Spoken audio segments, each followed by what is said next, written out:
Hello and welcome to Pre-Algebra Practice Set number 39. In this video, we're going to look at some additional practice problems for our lesson on decimal fractions. So we want to write each as a decimal fraction. So we start out with 0.25. So to do this is easy. Basically what we want to do is write the part that occurs after the decimal point in our numerator. So if we have 0.25, 25 goes in the numerator. Then for our denominator, it's going to be a 1 followed by the same number of zeros as we have decimal places. So if we look at this here, when we talk about decimal places, we're talking about what occurs after the decimal point. I have one decimal place here, right, with that 2 in it. Then I have another decimal place here with the 5 in it. So I have two decimal places. And so when I write my fraction here, I'm going to have 2 zeros behind the 1. So 0.25 is the same thing as 25 over 100. All right, for the next one, we have 0.987. So again, I'm going to take this part right here that occurs after the decimal point, and I'm going to put that in my numerator. So I'm going to have 987 in the numerator. And then for my denominator, I have a 1 followed by the same number of zeros as I have decimal places. So if I look, I have 1, 2, 3 decimal places. 3 decimal places. And so I'm going to have 3 zeros. 1, 2, 3. So we end up with 987 over 1,000 as our answer. Okay, what about 0.1? Well, again, I'm going to take this part right here that occurs after the decimal point, and I'm going to write it in the numerator. So I'm just writing a 1. And then it's over a 1 followed by the same number of zeros as we have decimal places. We can see that we have one decimal place here. So I'm going to put 1 0 after the 1, and I end up with 1 over 10 or 1/10. All right, what about 3.92? Well, we have a whole number here that's not 0. So I'm going to go ahead and write that to start. And then for my fraction part, I take what occurs after the decimal. In this case, that's 92 or 92. Put that in my numerator. For my denominator, I write a 1 followed by a 0 for every decimal place we have. So we have 1, 2 decimal places, 2 decimal places. So we'd put 2 zeros here. So we get 3 and 92 hundredths, or 3 and 92 over 100. What about 15.73617? So I have a whole number part that's not 0, so I'm going to write that. So we're going to write 15. And then for the fraction part, this right here that occurs after the decimal point, that's going to be my numerator. So 73617, or 73,617. And then for the denominator, I put a 1 followed by a 0 for every decimal place that I have. So I have 1, 2, 3, 4, 5 decimal places. 5 decimal places. So this is going to get 5 zeros. 1, 2, 3, 4, 5. And put a comma in there. So we get 15 and 73,617 over 100,000. All right, next let's look at 4.2551892. So again, if I have a whole number part, I'm going to write that. So that's going to be 4. And then for my fraction part, basically I'm going to take this part right here that occurs after the decimal point, put that in the numerator. So 2551892. And I'm going to put this over a 1 followed by a 0 for every decimal place that I have. So if I look, I have 1, 2, 3, 4, 5, 6, 7 decimal places. So we get 1, 2, 3, 4, 5, 6, 7 zeros there. Comma, comma. And we end up with 10 million as the denominator. So we get 4 and 2,551,892 over 10 million. All right, now we want to write each decimal fraction using decimal notation. So we're going to start out by looking at 3 over 100. And again, if I look at 3 over 100, basically the shortcut to do this is just write the numerator down and put a decimal point there. And basically for every 0 that you have in your denominator, you're moving that decimal point to the left. So if I have 2 zeros in my denominator, I'm moving the decimal point 1. And I need to add a 0 in here, and then 2 places to the left. So I'm going to end up with 0.03 as my answer. All right, next we're going to look at 7 over 1,000. Again, kind of the shortcut to do this, I have 7. I'm going to put a decimal point after, and then I have 1, 2, 3 zeros in the denominator. So I'm going to go 1, put a 0 here, 2, put a 0 here, 3 places to the left. So I'm going to end up with 0.007 as my answer. Next we have 21 over 100. So again, I'm going to put 21 down. I'm going to put my decimal point, and I have 2 zeros in the denominator. So this is going 1, 2 places to the left. So I'm going to end up with 0.21 as my answer. Now I have 9 and 15 over 1,000. So I'm going to write this whole number first. Then I'm going to write my decimal point. And then I'm going to think about this separately. So I have 15 over 1,000. So what I'm going to do here is I'm going to write 15 and then a decimal point. And I have 1, 2, 3 zeros in the denominator. So I'm going to go 1, 2, put a 0 in, 3 places to the left. So I get 0.015. Now I already put my decimal point down. So really all I need is to put the 0, the 1, and the 5. So I end up with 9.015 as my answer. Let's look at 11 and 27 over 10,000. So again, I'm going to write my whole number part, which is 11. Then I can put my decimal down and just think about the 27 over 10,000 separately. So I'm going to go ahead and write 27, put a decimal point at the end, and I've got 1, 2, 3, 4 zeros down here. So I'm going to go 1, 2, 3, 4 places to the left. So we'd have 0.0027. So after the decimal point, I basically have 0027. So 11.0027. And so that's my answer. All right, let's take a look at one final problem. We have 13 and 55 over 100. So I'm going to write 13 down, put my decimal point, and then for 55 over 100, I'm going to write 55, put my decimal point at the end. I've got 2 zeros and 100, so this goes 1, 2 places to the left to give me 0.55. Again, I already have my decimal point written, so I just write what's after it, so I just write 5, 5. So we end up with 13.55 as our answer. Hello and welcome to Pre-Algebra Test Section 1 on decimal fractions. So we want to write each as a decimal fraction. We're going to start out with 0.37. So the procedure to do this is really quite simple. And actually there's kind of a shortcut. Basically what I would do is I would look at the part that occurs after the decimal point.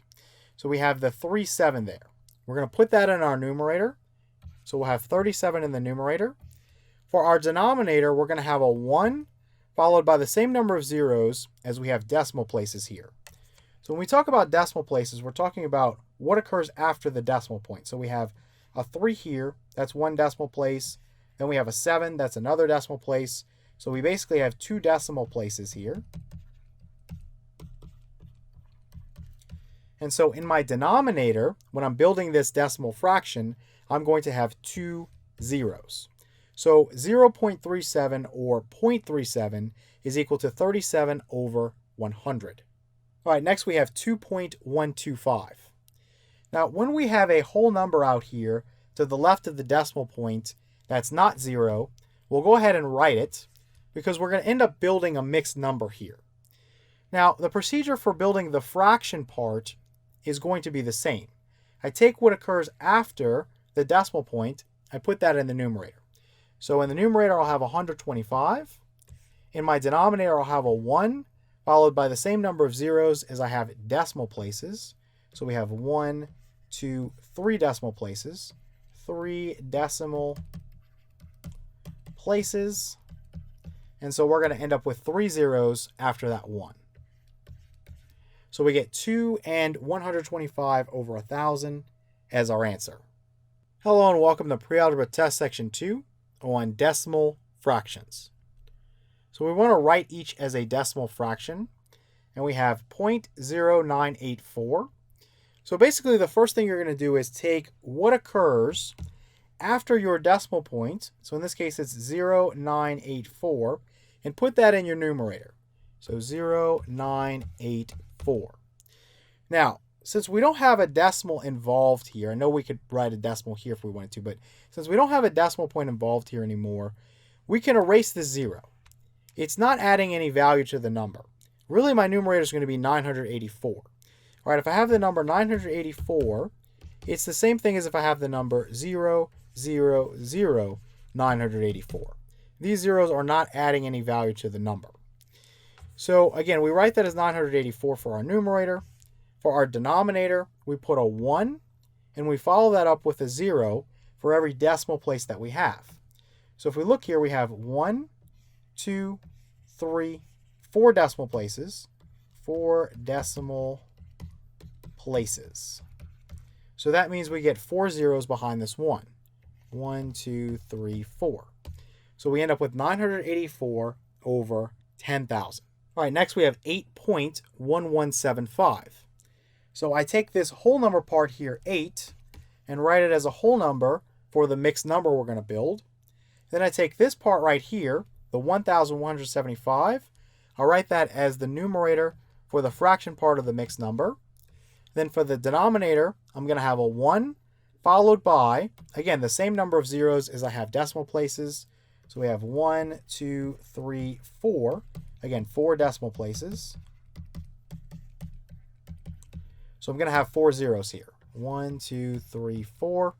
So we end up with 8 and 1,175 over 10,000. Hello and welcome to Pre-Algebra Test Section 3 on decimal fractions. So we want to write each as a decimal fraction. We start out with 6.2275. So again, if you have a number that's not 0 that occurs to the left of your decimal point, you're going to go ahead and write that as the whole number for the mixed number that you're going to form. Now this part that occurs after the decimal point, in this case it's 2,275, that's going to go in the numerator. And then your denominator is a 1 followed by a 0 for every decimal place you have. So we have 1, 2, 3, 4 decimal places. 4 decimal places. So we're going to have 4 zeros behind this 1. 1, 2, 3, 4. So we end up with 6 and 2,275 over 10,000. All right, for the last one, we have 13.118552. So we have something that occurs to the left of the decimal point. That's this 13 here. So we're going to go ahead and write that. That's going to be the whole number for the mixed number we're building. And then we take what occurs after the decimal point. In this case, it's 118,552.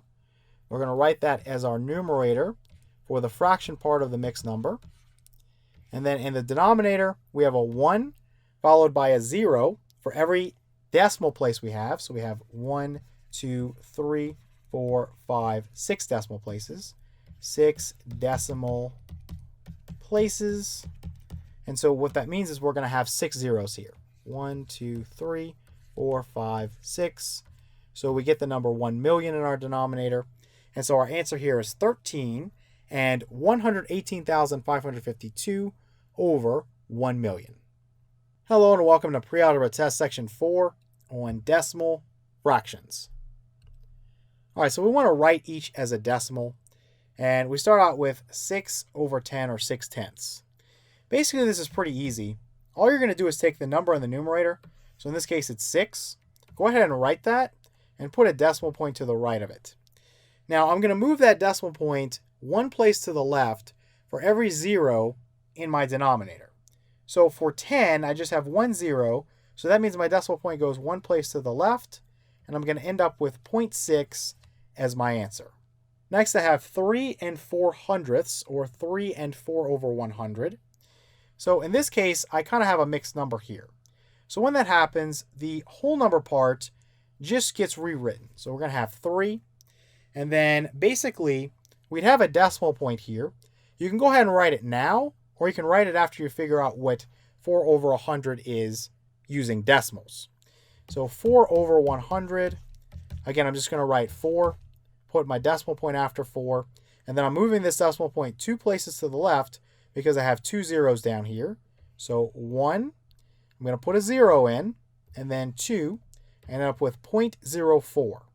Just drag that up here and put it after the 3. So 3.04 is going to be my answer. Hello and welcome to Pre-Algebra Test Section 5 on decimal fractions. All right, we want to write each as a decimal, and we're starting out with 25 and 3 over 10,000. So if you have a mixed number like this, just go ahead and take your whole number part, which in this case is 25, and just rewrite that to start. So after 25, you're going to have your decimal point, and then you're going to have this value here. So let's go ahead and put 3 over 10,000 down here, and we'll just kind of work on it separately. So basically, I start out by taking 3, the number in the numerator, and writing it. And I put a decimal point to the right of it. And then I move it one place to the left for every 0 in the denominator. We have 1, 2, 3, 4 zeros in 10,000. So this is going to go 4 places to the left. So 1, 2, 3, and finally 4 places to the left to give me 0.0003. So I'm just going to bring that up here. So we'd have 25.0003 as our answer.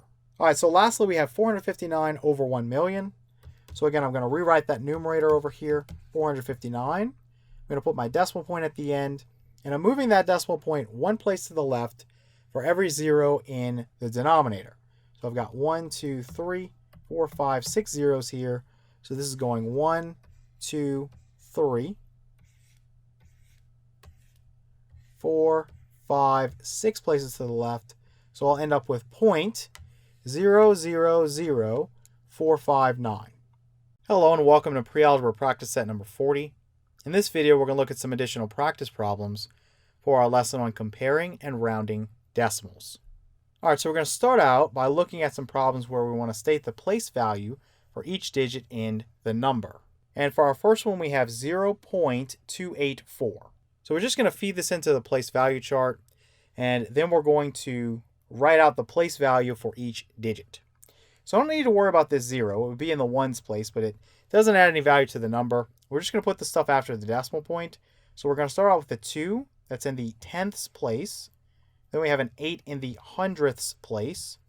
Then we have a 4 in the thousandths place. So kind of to write this out, again, the 2 is in the tenths place. The 8, again, is in the hundredths place. And then lastly, again, this 4 is going to be in the thousandths place.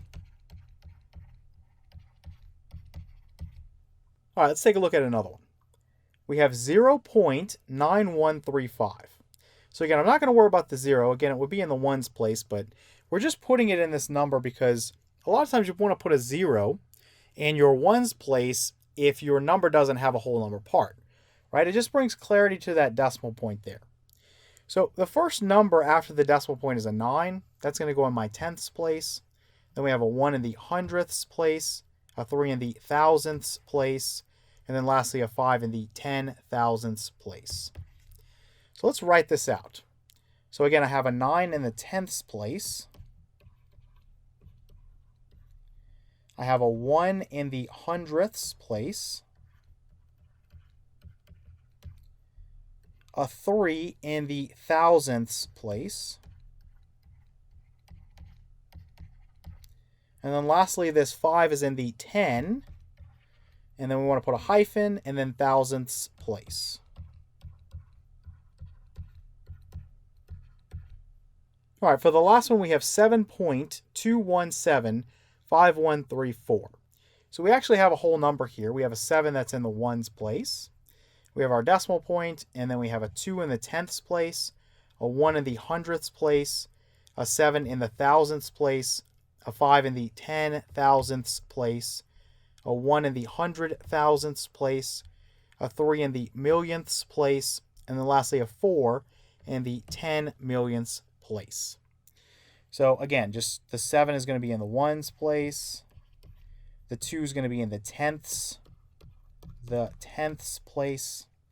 The 1 is in the hundredths place. The 7, again, is in the thousandths.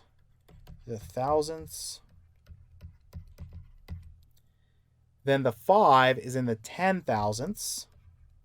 The 10 thousandths. And we're getting a little congested here, but we're going to manage. Then the 1 is in the 100 thousandths. The 100 thousandths. Then we have a 3 in the millionths. This is in the millionths. And lastly, we have a 4 in the 100 millionths. This is in the 100 millionths. And I can make this E a little bit better. All right, now we're going to look at some problems that deal with comparing decimals. So we want to replace each question mark with the less than, greater than, or equal to sign. So we have 0.513 question mark 0.53100. So let's stack these numbers on top of each other, and we're going to compare corresponding digits working from left to right until we find corresponding digits that are different. So we have 0.513, 0.53100. So starting at the left, I have 0, 0, I have 5, 5, and then I have 1 and 3. So here's where we have different corresponding digits. When I say corresponding digits, I mean they're each in the hundredths place for their given number. Now, what you look at is this number is a 1, this number is a 3. 3 is greater than 1. So this digit 3, since it's bigger than this digit 1, belongs to the bigger number, right? So once you get to two numbers that are in a corresponding position in terms of place value, the larger digit belongs to the larger number. So we can go back and say that 0.513 is the smaller number, so it's less than 0.531. And I don't need these two zeros here. Remember, that doesn't add any value to the number. If it makes you more comfortable, you can write them, or you can even put more behind it. It doesn't really matter because in the end, it's the same number as 0.531. Let's take a look at 8.2751, question mark 8.2731. So again, I'm going to stack these numbers on top of each other, line them up by place value, and we're going to compare digit by digit, working left to right. So 8 and 8 are the same, 2 and 2 is the same, 7 and 7, that's the same. Now we have 5 and we have 3. So 5 is greater than 3, so that tells me that this number right here is the larger number. So we would write 8.2751 is greater than 8.2731. And again, everything is the same up to the points where we get to the thousandths place. The thousandths place here has a 5. The thousandths place here has a 3. 5 is greater than 3, so that means that this number that contained the 5, 8.2751, is greater than 8.2731. Let's take a look at one final problem. So now we have 0.001375, question mark 0.004398. So again, I'm going to stack these numbers on top of each other. So 0.001375, 0.004398. And this one's pretty easy to look at because right away you can see that these are all the same, but you have a 1 and then you have a 4. 4 is obviously greater than 1, so this number right here is going to be greater. And if you just kind of erase the zeros for a second and just look at the numbers that are left, you can see that 4,398 would be bigger than 1,375. Well, everything up to that point was the same, so this is obviously going to be the bigger number. Let me just put our zeros back in, and we can go ahead and write our less than symbol here. 0.001375 is less than 0.004398. All right, now let's look at some problems that deal with rounding. So we want to round each to the nearest tenth. So all I want to do is find the digit in the tenths place to start, and that's going to be this 2, right? The digit right after that decimal point. So same rules as when we rounded whole numbers, one slight variation. This step is the same. I'm going to look at the digit to the right of the digit in the round off place. If it's 4 or less, basically I'm going to keep my digit in the round off place the same. If it's 5 or greater, I'm going to add 1 to the digit in the round off place. This falls in the category of 4 or less, so I'm going to keep that 2 the same. Now, when we worked with whole numbers, our next step was to replace every digit that followed the digit in the round off place with a 0.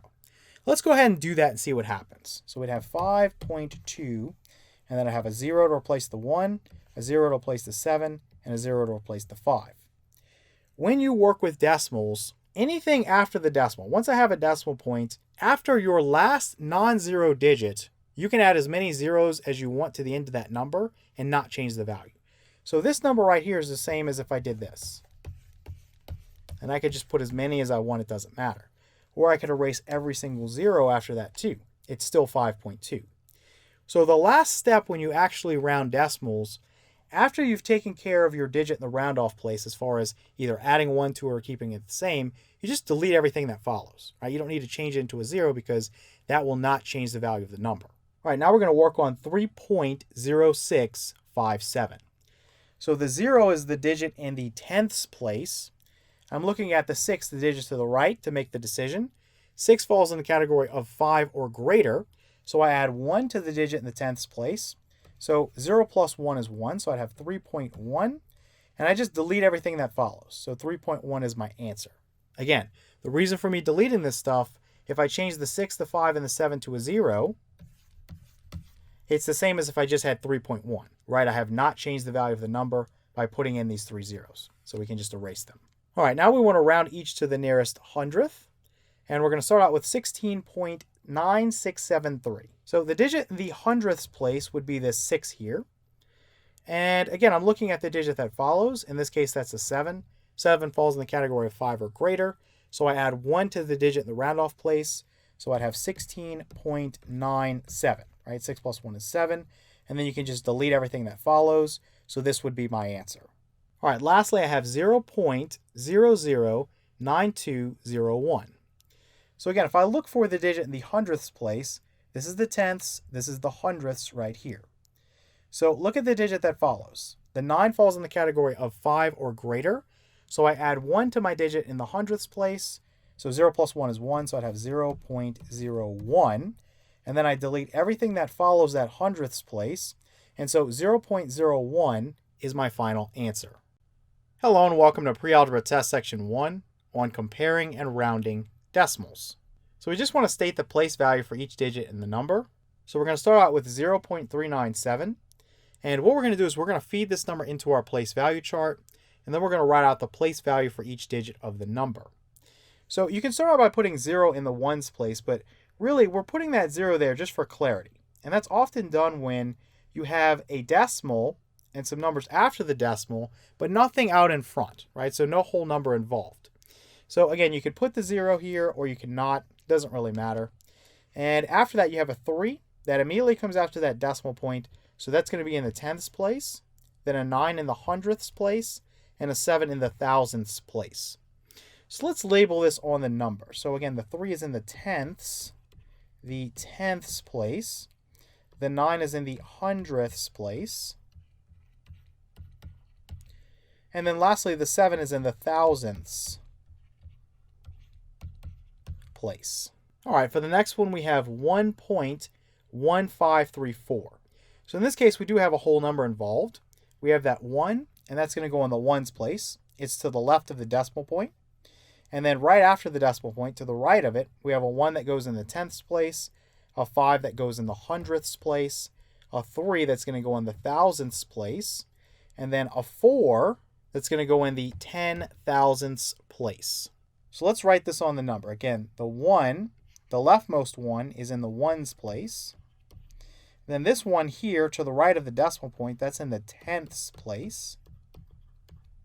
Then this 5 is in the hundredths place.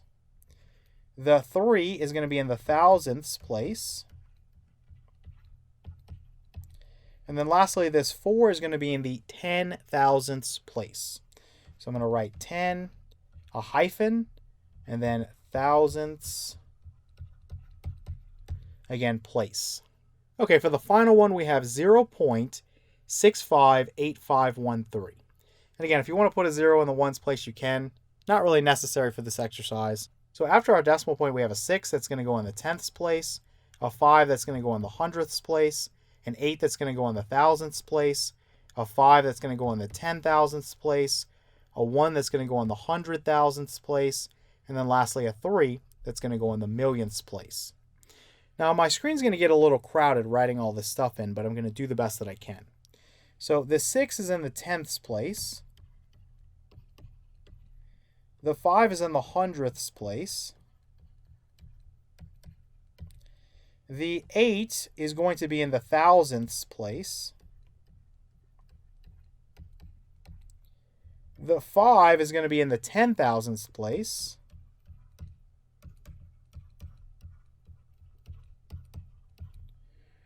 The 1 is going to be in the 100,000ths place.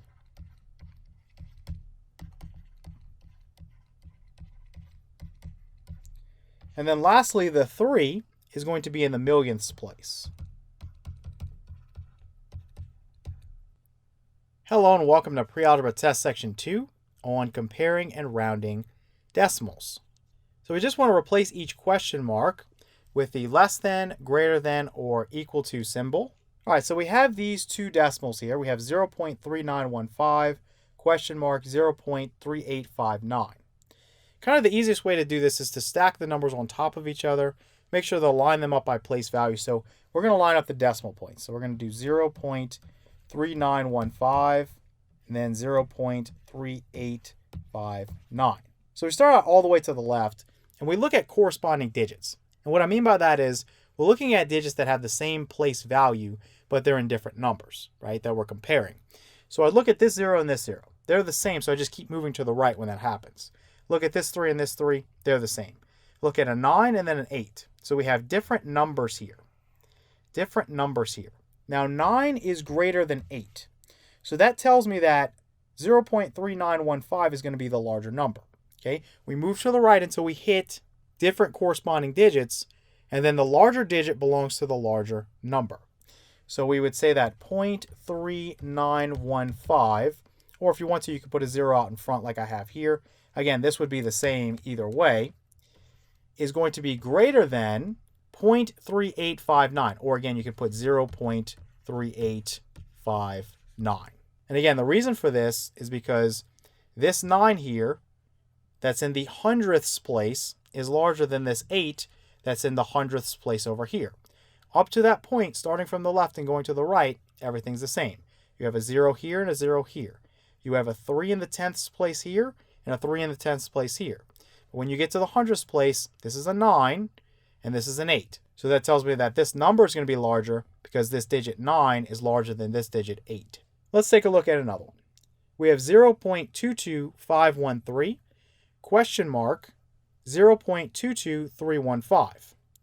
So again, I'm going to stack these numbers on top of each other.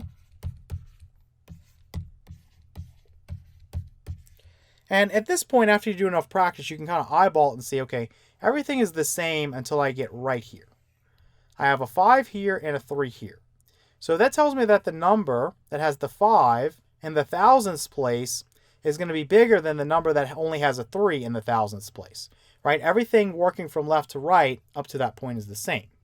So that tells me that 0.22513 is greater than 0.22315. All right, let's take a look at another one. We have 0.87015, question mark 0.871. Now, don't let this fool you. A lot of students will right away say that, okay, well, this number must be bigger because it has more digits. That's not necessarily true. So we'll go 0.87015 and then 0.871. Now, if it makes you feel more comfortable, you can always put 2 zeros at the end here so that the number of digits you have in each case are matching up. Again, if you want to leave them off, it doesn't matter because it doesn't change the value of the number. So again, we start out all the way at the left and we work our way to the right. So the same, the same, the same. And then here we have a 0, here we have a 1. So what this tells me is that in the thousandths place, for this number I have a 0, and that's going to be smaller than the 1 that I have in the thousandths place for this 0.871. So in fact, this number with fewer digits is going to be larger. So this 0.871 is larger than 0.87015. So we're going to put a less than symbol in here. And again, let me just read this. 0.87015 is going to be less than 0.871. And again, that's because this digit right here, this 1, in the thousandths place for this number is larger than this 0 in the thousandths place for this number. And everything to the left of those numbers in each case is the same. Hello and welcome to Pre-Algebra Test Section 3 on comparing and rounding decimals. So we want to replace each question mark with the less than symbol, the greater than symbol, or the equal symbol. And we're going to start out with 4.65153, question mark 4.67153. So again, you want to stack these numbers on top of each other and line them up according to their place values. So in other words, I can just put 4.65153 on top, and then I can put 4.67153 on the bottom. And notice how I lined everything up by place value. So I'm going to start out all the way to the left. And if everything's the same, I'm just going to work my way to the right. So I have a 4 here and a 4 here, a 6 here and a 6 here. And then finally I have something that's different. I have a 5 and then a 7.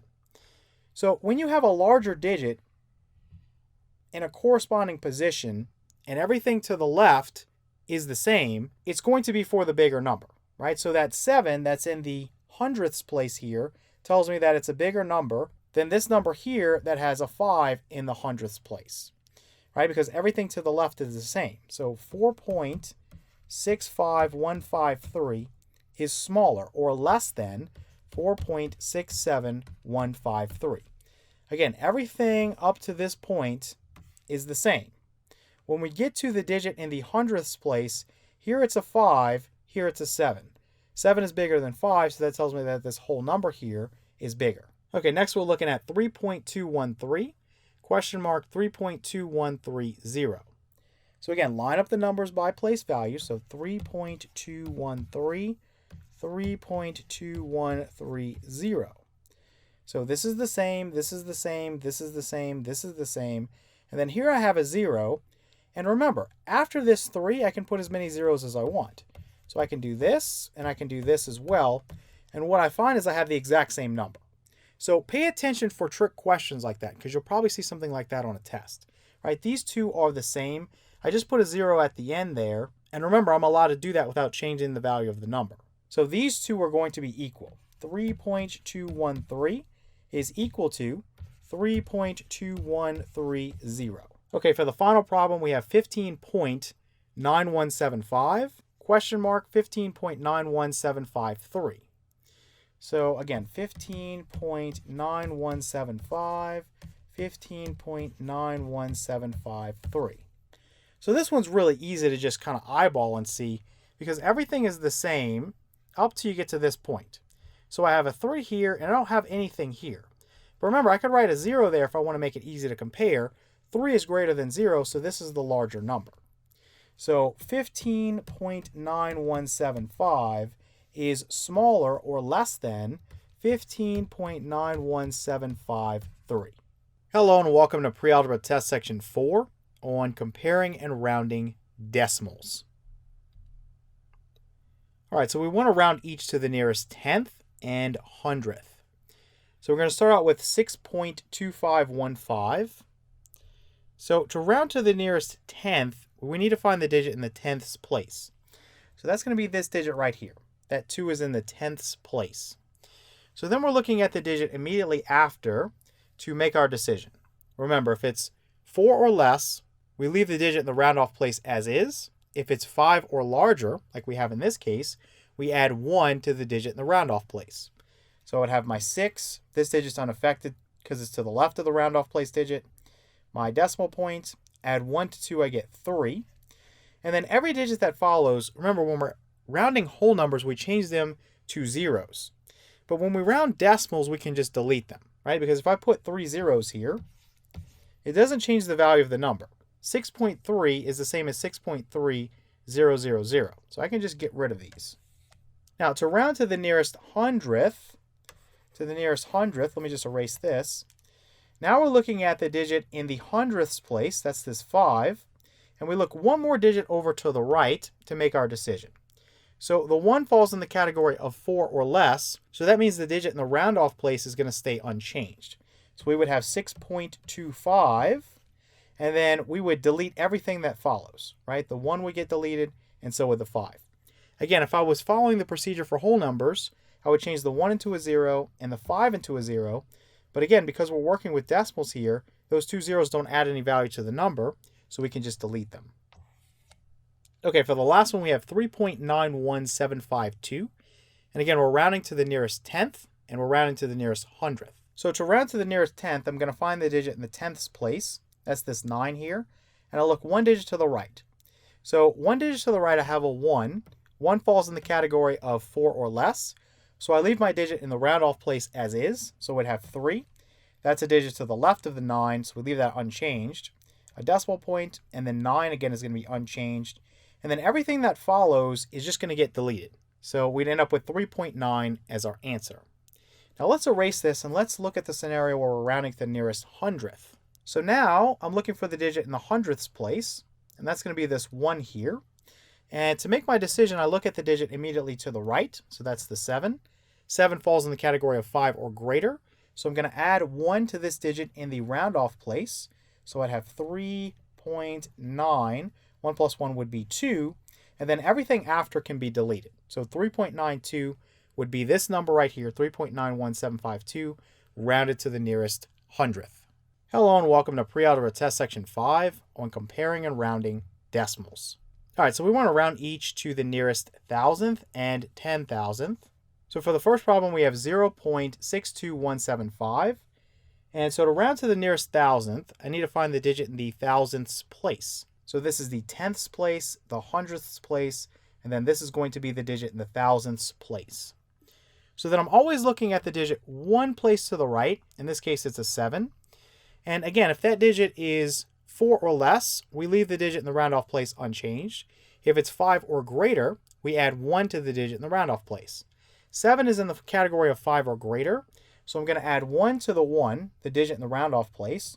So we have 0.62, 1 plus 1 is 2. And then I'm going to delete everything that follows. And you might ask, why is that the case? Well, when we're rounding whole numbers, you'll recall that after we do this step, we change 7 into a 0 and 5 into a 0. Here that's not necessary because these zeros don't add any value to the number, right? After that 2, I can put as many zeros as I want. It doesn't really matter.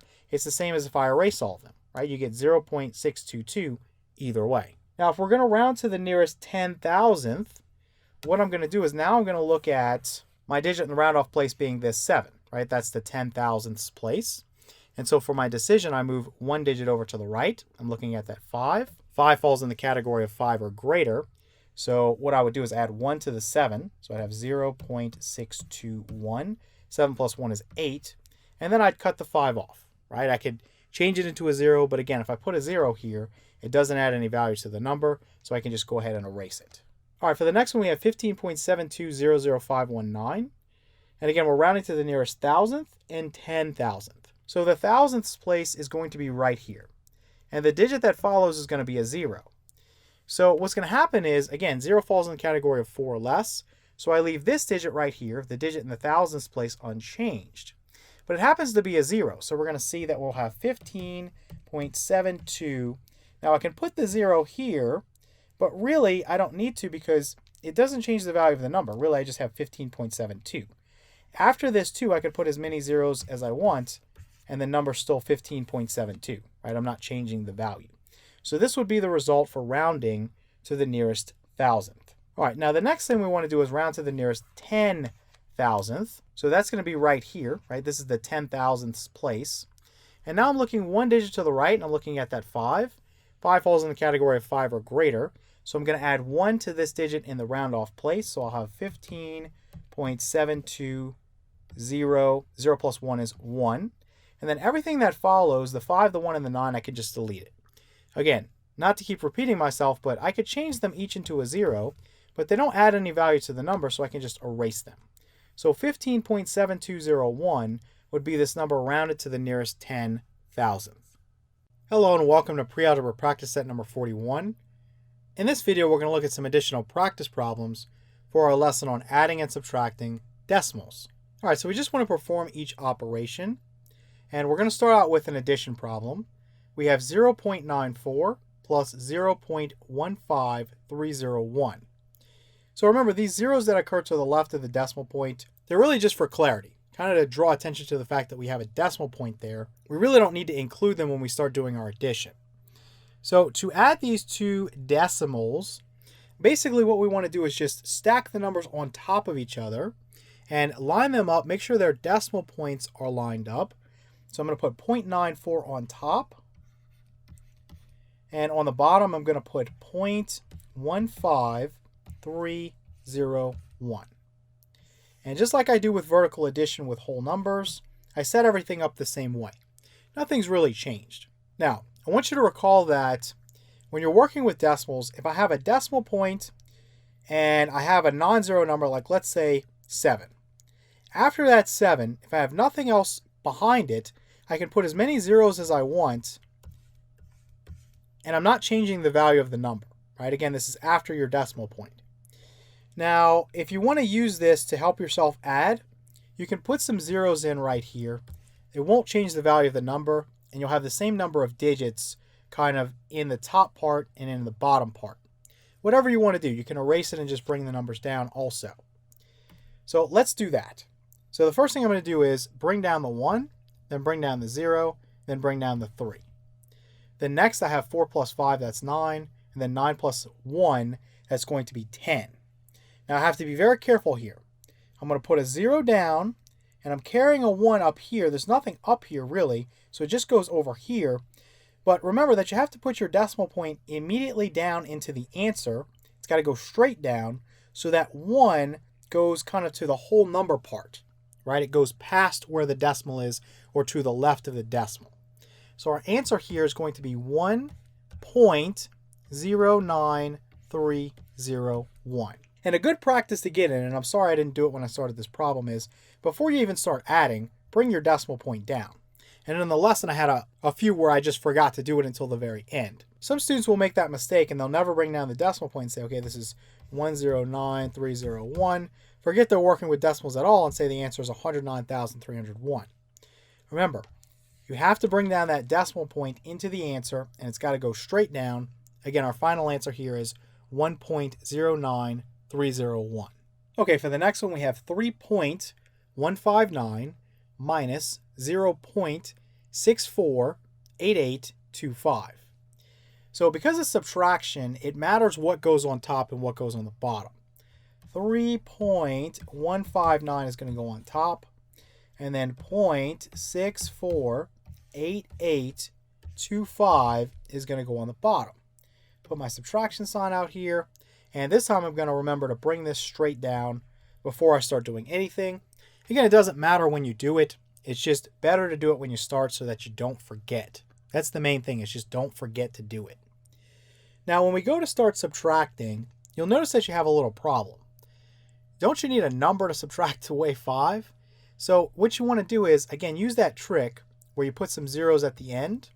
Again, because I have a decimal point here and it's after that 9, I'm not adding any value to the number by putting zeros here. It's the same thing. So now I can go through and perform my subtraction. I've got to borrow, so I'm going to go all the way to the 9 and borrow from it. So the 9 is going to become an 8, this will become a 10, then a 9, this will become a 10, then a 9, and then this will become a 10. So now I can finally subtract. 10 minus 5 is 5, 9 minus 2 is 7, 9 minus 8 is 1, 8 minus 8 is 0, 5 minus 4 is 1, 1 minus 6 I need to borrow. So this will become 2, this will become 11, 11 minus 6 is now 5. I have my decimal point already written, and then I could just bring down this 2. So for my answer, I'm going to get 2.510175. Okay, let's take a look at an addition problem with 3 numbers. And nothing really changes. I'm going to stack these numbers on top of each other. I can do it in any order because it's addition. Addition is commutative. But I'm just going to follow kind of this order. We have 2.915 plus 0.816 plus 7.6401. I'm going to put 2.915 on top. I'm going to put 0.816 in the middle, and then I'm going to put 7.6401 on the bottom. And I think a lot of people, for convenience sake, will put the number with the most amount of digits on top and then kind of move down that way. Whatever makes you feel more comfortable. Again, it's addition, so you can do it in any order. And again, another thing is I can put some zeros here if I want, so that I have the same number of digits after my decimal point in each case, or I can take them off. It doesn't really matter. Now I'm going to remember to put my decimal point down into the answer this time, because I always seem to forget. And then I'm just going to start adding. So bring down the 1. 5 plus 6 is 11. 11 plus 0 is 11. Put down a 1, carry a 1. 1 plus 1 is 2. 2 plus 1 is 3. 3 plus 4 is 7. 9 plus 8 is 17. Plus 6 is 23. Then I have 2 plus 2, that's 4. Plus 7 is 11. So we're going to get 11.3711 as our answer. So let's write this up here. 11.3711. All right, next we have 46.35 minus 17.7901. So we have our subtraction problem. Again, the order matters here. So I'm going to take the left part, which is 46.35, and put that on top. And then I'm subtracting away 17.7901. Again, I'm going to remember to bring down my decimal point in the answer. And I can't start subtracting yet. I want to put some zeros in there. Put some zeros in here because we're doing subtraction. And if you have fewer digits kind of in your top number, you're going to put some zeros in there just so you can do the subtraction. So I'm going to go all the way to the 5 so I can borrow. This becomes 4. This will become 10, then 9. Then this will be 10. Now I can do 10 minus 1, that's 9. 9 minus 0 is 9. Borrow from the 3 here. This will become 2. This will become 14. 14 minus 9 is 5. Then 2 minus 7, I need to borrow again. This will become 5. This will become 12. 12 minus 7 is 5. And 5 minus 7, I need to borrow one more time. This will become 3. This will become 15. 15 minus 7 is 8. 3 minus 1 is then 2. So I get 28.5599. So 28.5599. All right, so now we have some negatives involved. And what I'm going to tell you is that the same rules that you saw when you worked with integers are going to apply here. So the first thing I would notice here is that everything is a negative. If I'm adding 3 negative numbers, the result will be negative. So once I know that, all I need to do is work with the absolute values, right? So I can, in other words, just say this is 1.275 plus 6.25 plus 11.0909.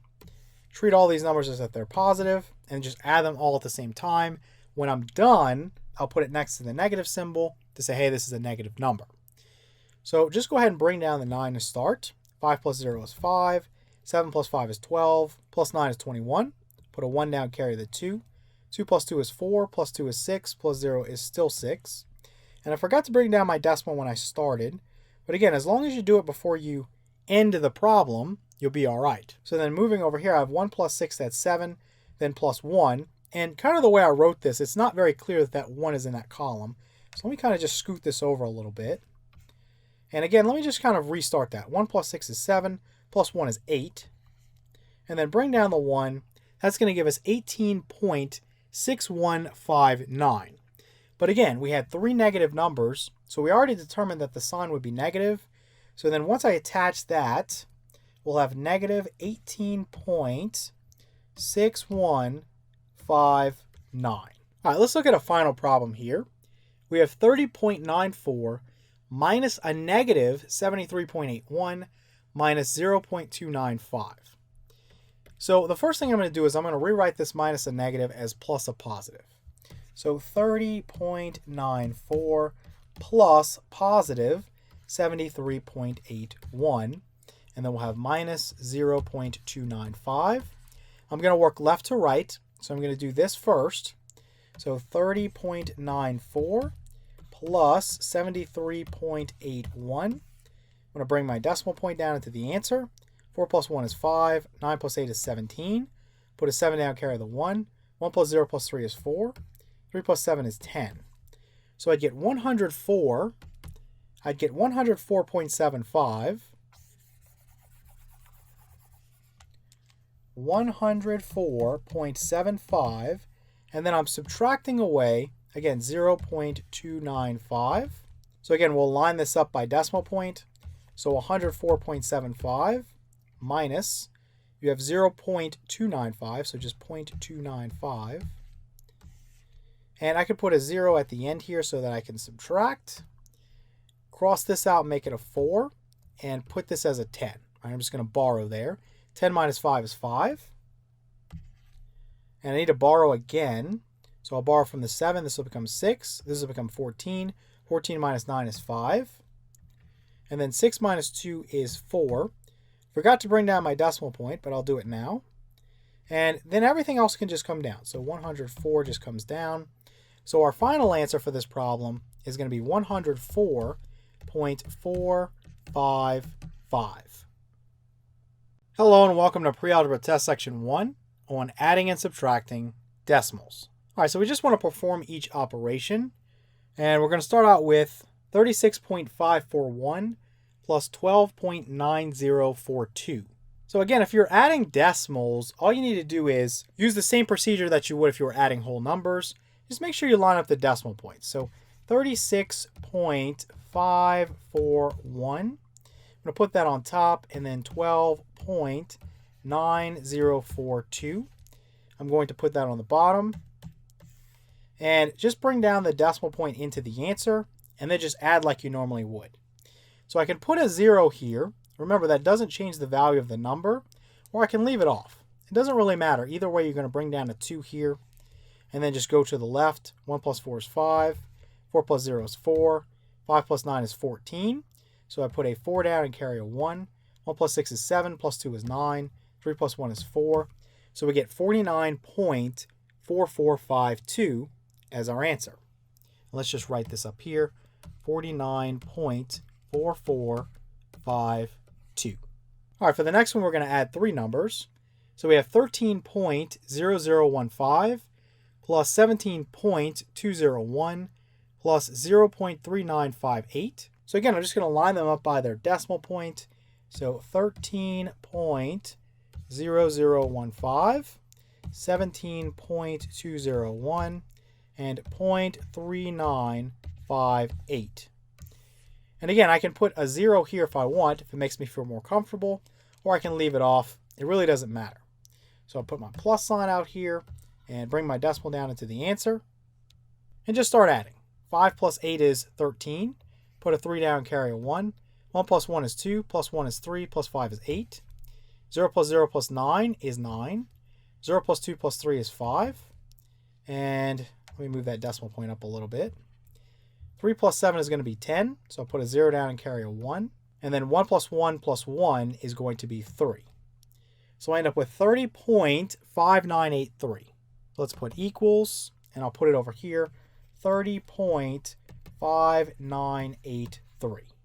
Hello and welcome to Pre-Algebra Test Section 2 on adding and subtracting decimals. So we want to perform each operation. We're going to start out with 20.683 minus 5.1000003. Again, if we're doing subtraction, the order is going to matter. So I'm going to put this guy on top, so 20.683, and this guy's going to go on the bottom, so 5.1000003. Put my subtraction sign, draw my little horizontal line, and I'm going to bring my decimal point down into the answer. And now I'm going to go and start subtracting. But what happens is if you're subtracting and your number on top has fewer digits out here, you just put some zeros in. Remember, that doesn't change the value of the number. And then we can go through and borrow. So I'm going to borrow from this 3. That's going to become 2.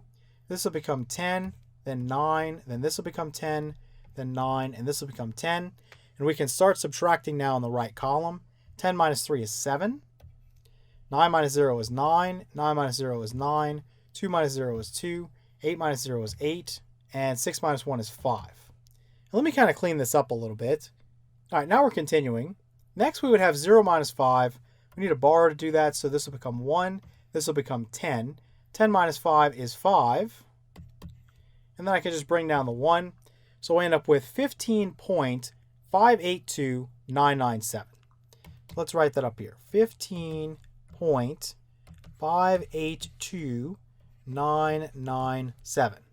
Okay, now we have 0.5 minus 0.413. So this has to go on top. So I'm going to put 0.5. This has to go on the bottom. So I'm putting 0.413. And again, I'm going to put some zeros after the 5.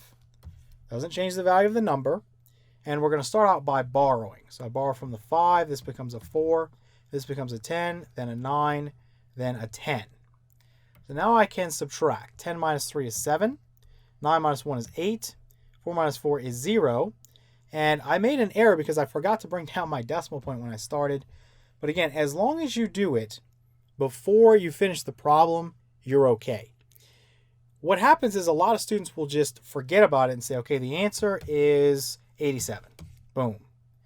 Again, it helps if you just make a habit of bringing it down before you start. Unfortunately, I didn't do that, but as long as you catch it before the end of the problem, you'll still get the right answer. So we'll put 0.087 as our final answer. Hello and welcome to Pre-Algebra Test Section 3 on adding and subtracting decimals. All right, we want to perform each operation. And we're going to start out here with a problem that has us adding 3 decimals. So we have 0.379 plus 52.8 plus 11.7216. All right, so we're just going to stack these numbers on top of each other. Make sure to line them up by their decimal point. So I'm going to put 0.379 on top. We can put 52.8 kind of in the middle. And then 11.7216 on the bottom. Now for something like this, a lot of people will just put some zeros in. Remember, that doesn't change the value of the number. If you have a decimal point, after your last non-zero digit, you can put as many zeros as you want, right? It won't change the value of the number. So now we put our little addition sign out here, bring down my decimal point into the answer, and I start adding. 0 plus 0 plus 6 is 6. 9 plus 0 plus 1 is 10. So I'm going to carry a 1. 1 plus 7 is 8. Plus 0 is still 8. Plus 2 is 10. Carry a 1. 1 plus 3 is 4. Plus 8 is 12. Plus 7 is 19. Put a 9 down, carry a 1. 1 plus 2 is 3. Plus 1 is 4. And then 5 plus 1 is 6. So we're going to end up with 64.9006. And we can just write that up here. So we have 64.9006 again as our answer. All right, next we have 0.24 minus 0.001 minus 0.08201. So I'm going to work left to right here. And because this is subtraction, the order does matter. So I'm going to have 0.24 on top minus, I'm going to have 0.001 on the bottom. Go ahead and bring down my decimal point to start. And I'm going to put a 0 right here so I can start subtracting. Borrow from the 4. This will become 3. This will become 10. And now I can do 10 minus 1, that's 9. 3 minus 0 is 3. 2 minus 0 is 2. So I end up with 0.239. And that's for this first part here. So 0.239. And now I'm going to subtract away 0.08201. So let's do that. So we have 0.239. That's got to go on top. And then 0.08201. That's got to go on the bottom. And again, I'm going to put some zeros up here. I'm going to borrow from the 9. That's going to become 8. This will become 10. Then 9. Then this will be 10. So then 10 minus 1 is 9. 9 minus 0 is still 9. 8 minus 2 is 6. I'll borrow again to do 3 minus 8. This will become 1. This will become 13. 13 minus 8 is 5. Then I have 1 minus 0, that's 1. And bring down the decimal point. Again, in a lot of videos, I forget to do that to start. But as long as you do it before you end the problem, you're okay. So I'm going to put that this is equal to 0.15699. Hello and welcome to Pre-Algebra Test Section 4 on adding and subtracting decimals. All right, we just want to perform each operation. So we have negative 6.051 plus negative 0.2753. All right, so just like when we were adding integers, basically if you have a negative plus a negative, you're going to get a negative. So it's the same thing when we're adding decimals. Now, once we've figured out what the sign is, we can just work with the absolute values. So we can just think about the numbers as if they were positive. So we would do 6.051 plus 0.2753. So I'm going to bring down my decimal point into the answer and then just start adding. So again, I can put a 0 here or I can just bring down the 3. Either way, I'll have a 3 there to start. 1 plus 5 is 6. 5 plus 7 is 12. Put a 2 down, carry the 1. 1 plus 0 plus 2 is 3. And then bring down the 6. So we get 6.3263. Again, bring it back up here and stick it next to that negative. We'll have negative 6.3263. Okay, for the next one, we have negative 2.011 plus 5.37. So if we have a negative and a positive involved, just think about back when we were working with integers.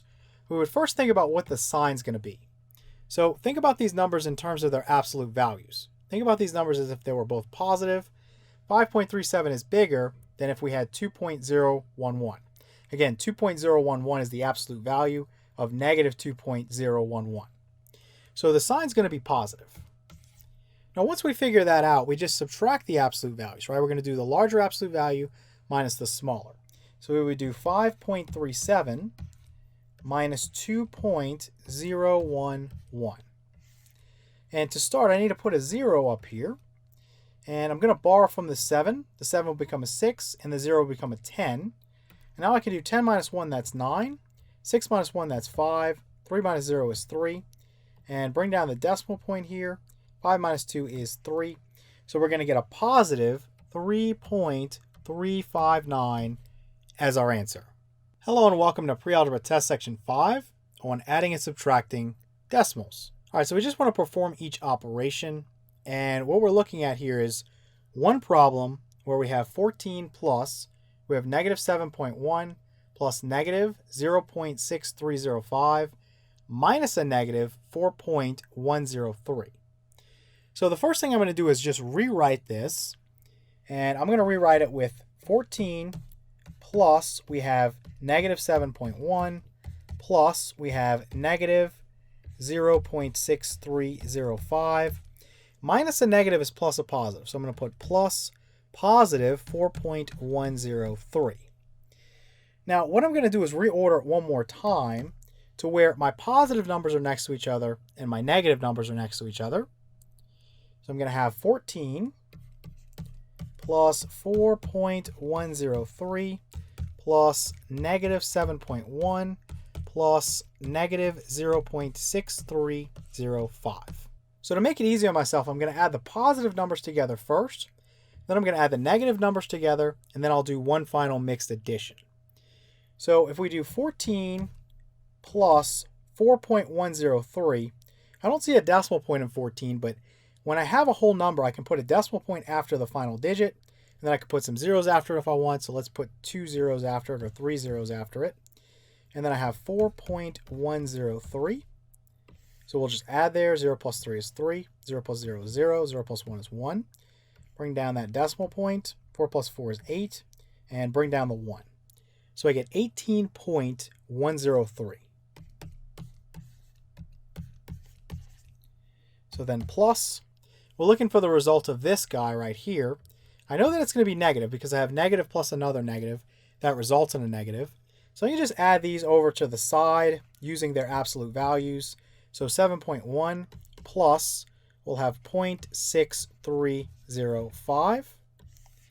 And I'll bring down the 5, the 0, the 3. 1 plus 6 is 7. Bring down my decimal point and then bring down the 7. So this will be negative 7.7305. All right, so my last part is going to be a mixed addition. I have a positive plus a negative. So when this occurs, again, I always want to think about what the sign of the answer is going to be first. Clearly, 18.103 is bigger in terms of its absolute value than if we're looking at the absolute value of negative 7.7305. So the sign of the answer will be positive. Now I just want to subtract. Remember, I do the larger absolute value minus the smaller. So we do 18.103 minus 7.7305. And I'm going to put this decimal point down here so that I don't forget about it later. And I'm going to put a 0 out here. And I'm going to start my subtraction. I'm going to borrow here. This will become 2. This will become 10. 10 minus 5 is 5. 2 minus 0 is 2. I'm going to borrow again. This will become 0. This will become 10. 10 minus 3 is 7. Need to borrow one more time. This will become 7. This will become 10. 10 minus 7 is 3. I already have my decimal point down. 7 minus 7 is 0. Bring down the 1. So I get 10.3725. So I bring that back up here as 10.3725. That's my final answer. Hello and welcome to Pre-Algebra Practice Set number 42. In this video, we're going to look at some additional practice problems for our lesson on multiplying decimals. All right, so we just want to find each product. And for our first problem, we have 0.1801 times 3.2. So basically the way you attack these problems, you ignore the decimal points that you have and you pretend that you have whole numbers. So for example, with this number, I'm going to pretend like I have the number 1,801. With this number, I'm going to pretend like I have the number 32. Now, once we find this product here, we're going to go back and figure out where to put our decimal point. So we have 2 times 1, that's 2. 2 times 0 is 0. 2 times 8 is 16. Place a 6 down, carry a 1. 2 times 1 is 2, plus 1 is 3. Now I'm moving to the 3 here, so I got to start my answer one place to the left. And let's begin. 3 times 1 is 3. 3 times 0 is 0. 3 times 8 is 24. Put a 4 down, carry the 2. And then 3 times 1 is 3, plus 2 is 5. All right, so now we're going to add. Bring down the 2. 0 plus 3 is 3. 6 plus 0 is 6. 3 plus 4 is 7. And let me make that a little bit better. Again, 3 plus 4 is 7. And then bring down the 5. So what I get is 57,632. But of course, this is not our answer, right? Let's just write this up here. 57,632. We can go ahead and erase this. We don't need it anymore. Now, obviously, this is not our answer because this is a whole number, and we know that when we multiply these two together, we're going to get some kind of decimal point involved somewhere other than all the way to the right like we'd have with a whole number. So how do we figure out where the decimal point's going to go? Well, basically what we do is we count the total number of decimal places between all the factors involved in the multiplication problem. So in this problem, we have 2 factors. So we would count 1, 2, 3, 4, and then a 5th one over here. So 4 decimal places here, and then 1 over here to make a total of 5 decimal places between all the factors. Now, we're going to move our decimal point one place to the left for every decimal place that we have between these factors. So the decimal point in a whole number is always at the very end of a number. So it's right there now, and I'm just going to move it 5 places to the left. So 1, 2, 3, 4, and then finally 5. And I'll put my decimal point there. And of course, you can put a 0 out here in front if you want, just for clarity. So we can say our answer here is 0.57632. All right, let's take a look at another one. We have 13.21 times a negative 5.29. So we have a positive times a negative. Let's just put a negative out here to start. And now we could just think about the numbers in terms of their absolute values. Or again, we could just think about them as if they were all positive. So again, when you're multiplying with decimals, just ignore the decimal points to start. So I'm going to pretend like I have 1,321 times 529. And again, I ignored the negative here because I already calculated the sign. So let's begin this part. We have 9 times 1, that's 9. Then 9 times 2 is 18. 8 down, carry the 1. 9 times 3 is 27, plus 1 is 28. 8 down, carry the 2. 9 times 1 is 9, plus 2 is 11. All right, so we're moving to the 2. That's in the tens place, so I'm going to move over 1 place to the left when I start my answer. 2 times 1 is 2. 2 times 2 is 4. 2 times 3 is 6. Then 2 times 1 is 2. Okay, and then I'm going to the hundreds place, so I'm going to start my answer 1 more place to the left. 5 times 1 is 5. 5 times 2 is 10. 0 down, carry the 1. 5 times 3 is 15, plus 1 is 16. 6 down, carry the 1. 5 times 1 is 5, plus 1 is 6. All right, so let's add now. We're going to bring down that 9. 8 plus 2 is 10. Put a 0 down, carry the 1. 1 plus 8 is 9, plus 4 is 13, plus 5 is 18. 8 down, carry the 1. 1 plus 1 is 2, plus 6 is 8, plus 0 is still 8. Then we'd have 1 plus 2, which is 3, plus 6, which is 9, and then bring down the 6. So I have 698,809. So I'm just going to copy this and bring it up to the top. All right, we put that next to the negative, and now we just need to figure out where our decimal point is going to go. So again, I'm going to look at how many decimal places I have between all the factors. So I have 1, 2 decimal places here, and then 1, 2 decimal places here. 2 plus 2 would give me 4. So that means I'm going to move the decimal point 4 places to the left. Again, when you start out with this whole number here, the decimal point's all the way to the right. So it's going to go 1, 2, 3, 4 places to the left. And so my decimal point will be after that 9 there. And that will give me a final answer of negative 69.8809. All right, let's take a look at a problem with 3 numbers involved. And there's a few different ways you can do this. The first thing I'm going to do when I look at this, notice that we have negative 4.1 times negative 6.23 times 1.5. Between all the factors, I have 2 negatives. 2 is an even number, so I know that the final answer here is going to be positive. No matter how I do it, it's going to be positive.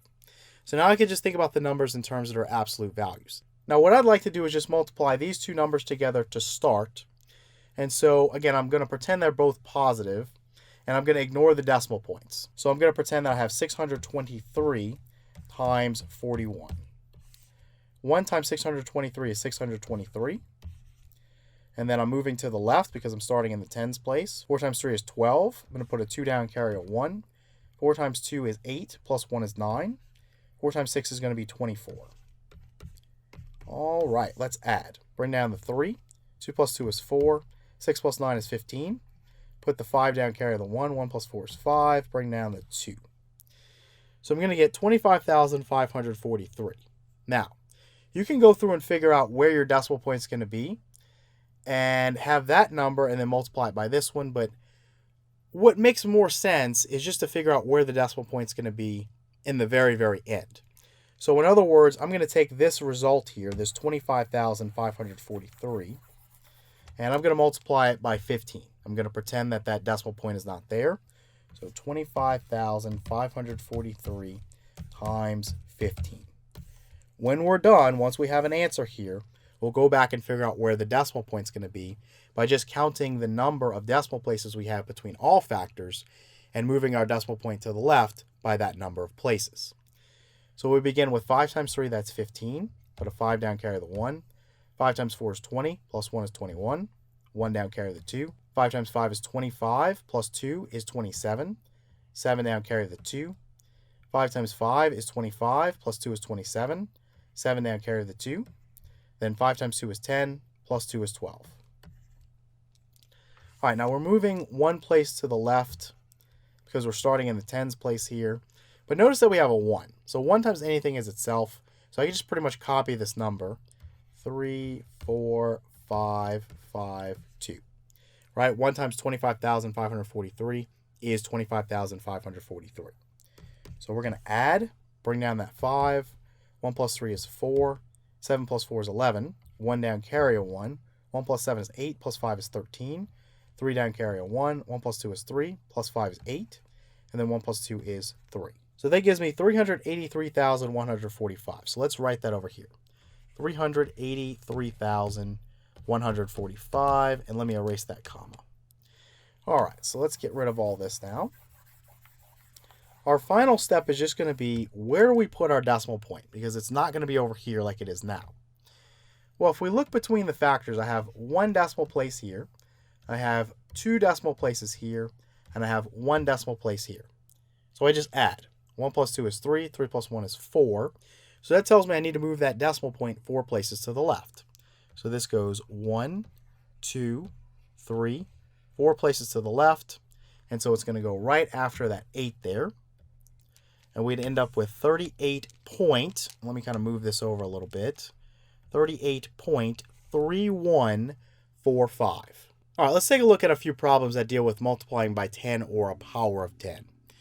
So before we kind of get into this, let me just cover this in case you didn't watch the lesson. If you multiply by 10 or a power of 10, and when I say power of 10, specifically I mean 10 raised to a whole number that is 1 or larger. Meaning, let's say you have 10 to the power of 1 or 10 to the power of 2 or 10 to the power of 3, so on and so forth. I'm not talking about 10 raised to the power of 0 or 10 raised to some, negative power, like 10 raised to the power negative 4, for example. So just these values here that follow this pattern. When you work with this, basically you can move your decimal point one place to the right for every 0 in the power of 10 you're multiplying by. So I know that 1,000 is 10 to the third power. And how do I know that? Let's kind of backtrack a little bit on that too. We had a lesson where we talked about if we had 10 as a base and we had an exponent that was a whole number that was 1 or larger, we could figure out the value for this by writing a 1 followed by the exponent number of zeros. So in this case, 10 to the fourth is a 1 followed by 4 zeros. 1, 2, 3, 4. 10 cubed is a 1 followed by 3 zeros. 1, 2, 3. 10 to, let's say, the 7th power is a 1 followed by 7 zeros. 1, 2, 3, 4, 5, 6, 7. And let me put some commas in here. And I should put a comma in there too. So in any case, we can kind of use a shortcut. In this case, we can just look at the fact that it's 1,000 and see, okay, we have 3 zeros here. If I'm going to multiply 3.675 times 1,000, all I really need to do is take that number 3.675 and move the decimal point 1, 2, 3 places to the right, and I'll end up with my answer of 3,675. If I saw it in this format, 3.675 times 10 cubed, which 10 cubes is the same thing as 1,000, I can kind of use a double shortcut. I don't need to evaluate 10 cubed because I know that 10 cubed is a power of 10 that contains a 1 followed by 3 zeros, right? The exponent is a 3. So all I need to do is look at that exponent there to tell me how many places I'd move my decimal point over, right? I would take 3.675, and again, 3 is the exponent on 10, so this goes 1, 2, 3 places to the right, and again, I get 3,675. Let's look at another one. So we have 0.00159 times 10 to the 6th power. So again, very, very easy to crank this out. So if I'm multiplying by 10 raised to the 6th power, the exponent on 10 is a 6. That tells me that I'm going to have 6 zeros, right? I'd have a 1 followed by 6 zeros if I were to evaluate that. So I just need to move this decimal point 1, 2, 3, 4, 5, 6 places to the right. And I can erase these zeros here. They're not going to add any value to that number. I'm going to end up with the number 1,590. For the last one, we have 0.21 times 10 to the 4th power. So again, the exponent on 10 is a 4. So that just tells me to take this number, 0.21, and move my decimal point 1, 2, 3, and finally 4 places to the right. So I'm going to end up with the number 2,100 as my answer. Hello and welcome to Pre-Algebra Test Section 1 on multiplying decimals. All right, so we just want to find each product, and we're going to begin today with 0.305 times 2.6. So the first thing we want to do when we're multiplying with decimals is we want to ignore any decimal points that we come across, and we want to just multiply like if we had some whole numbers. So I'm going to think about this number as 305, and I'm going to think about this number as just 26. So we'll perform this multiplication first, and then once we have the answer, I'll show you how to find the correct place to put the decimal point. So we begin. 6 times 5 is 30.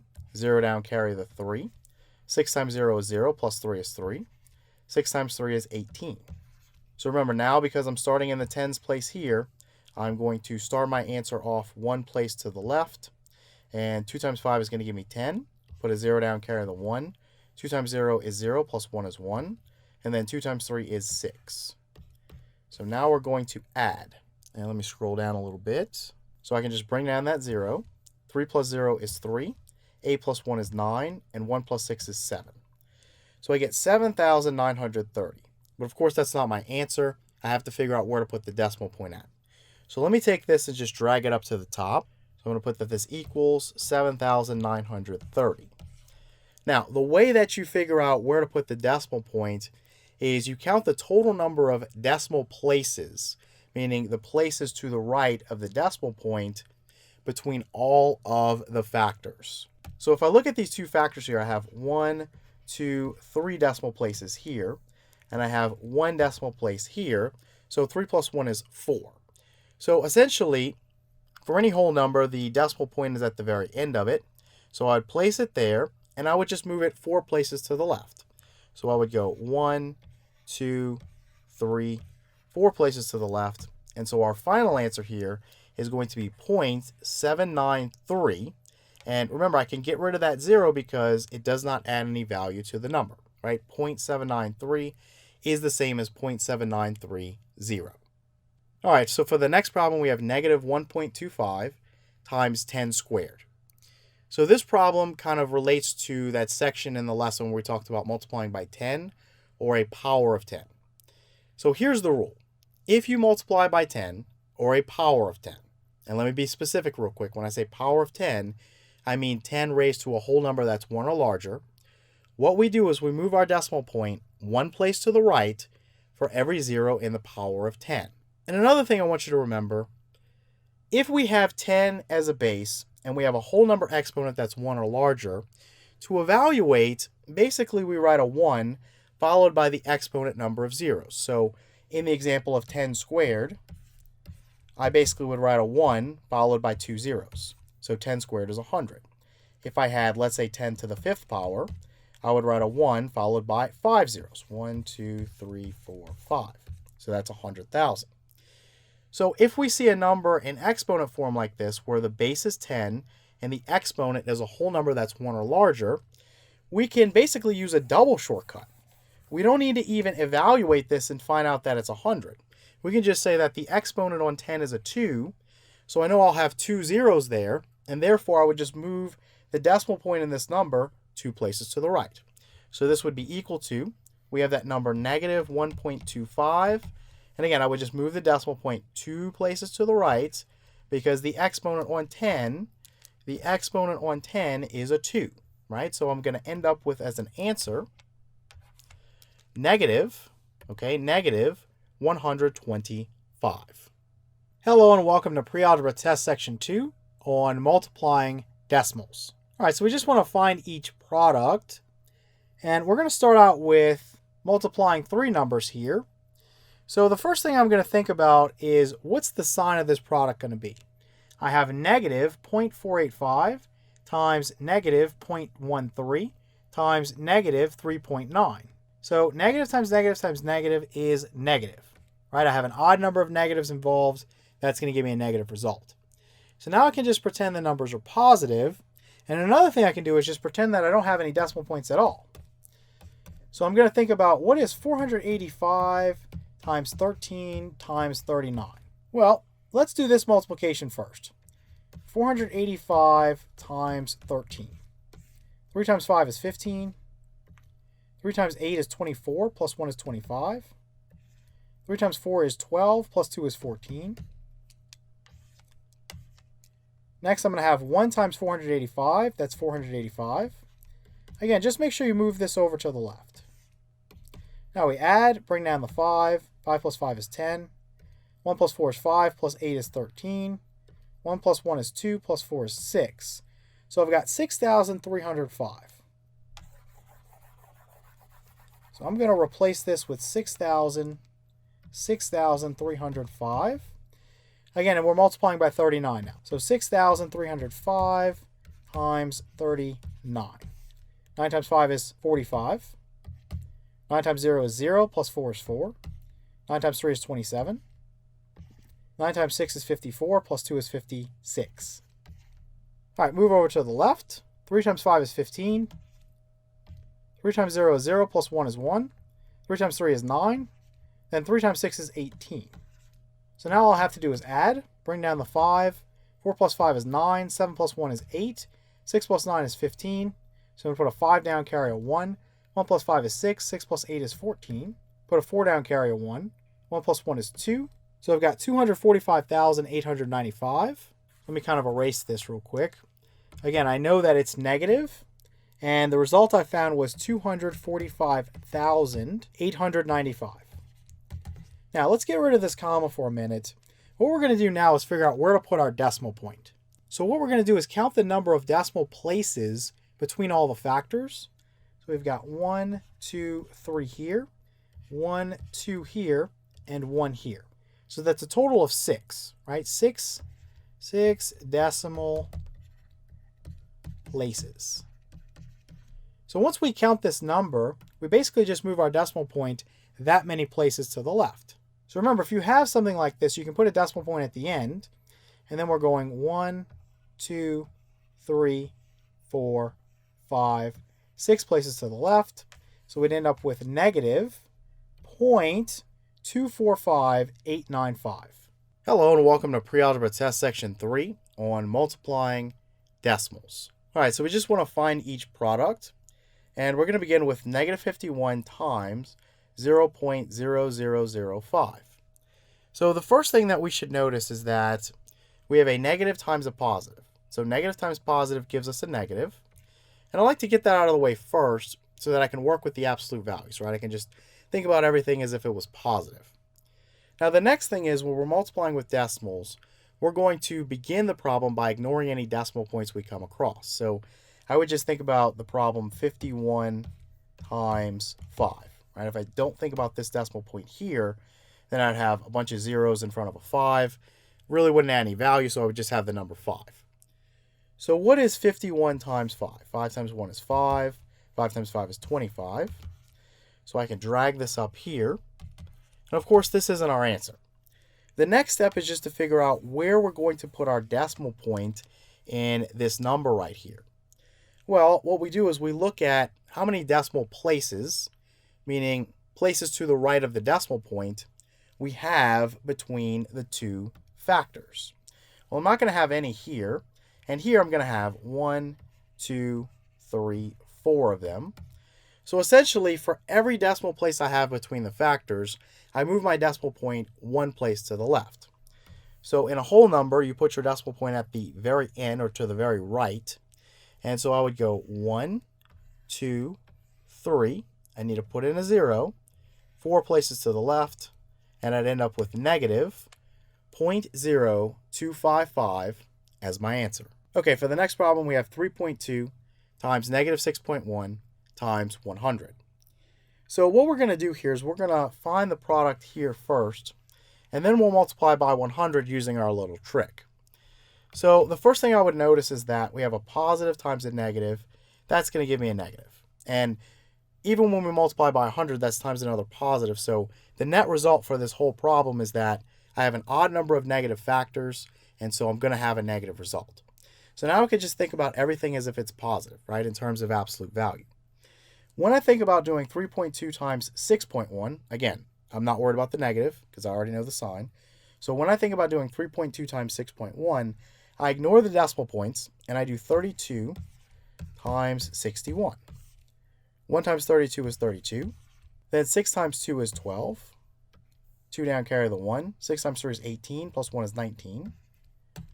And we're going to add. Let me kind of straighten that out a little bit. Bring down the 2. 3 plus 2 is 5. Bring down the 9. Bring down the 1. So 1,952.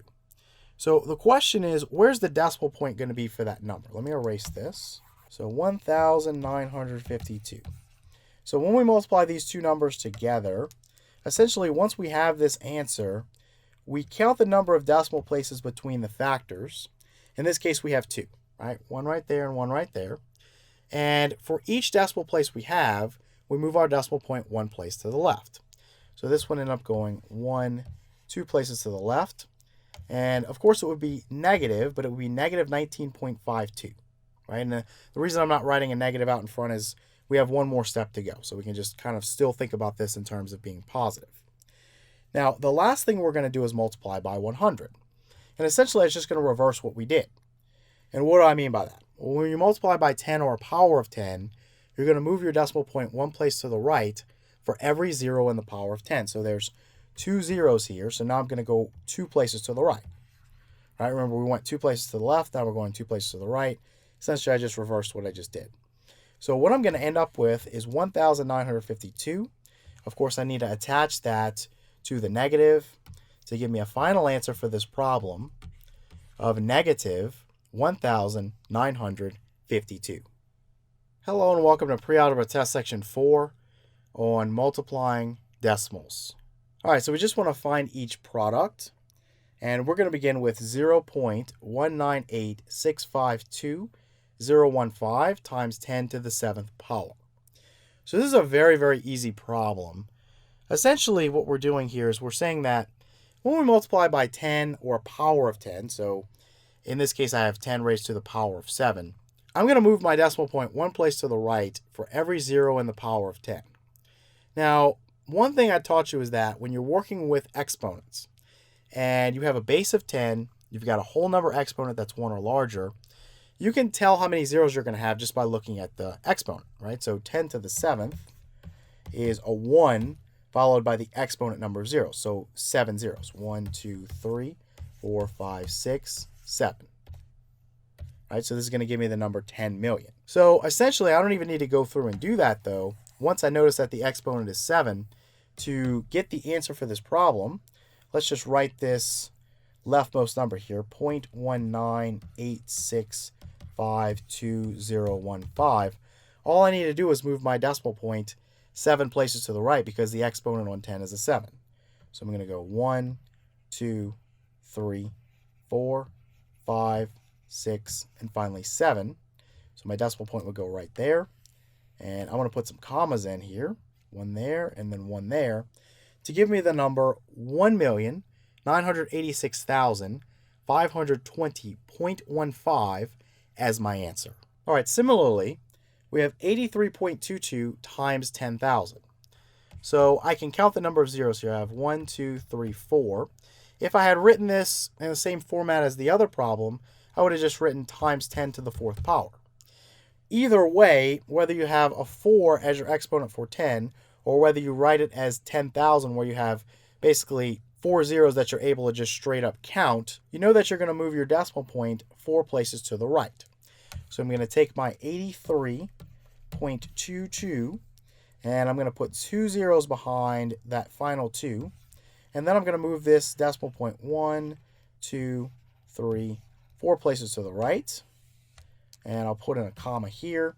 This is going to give me a final answer of 832,200.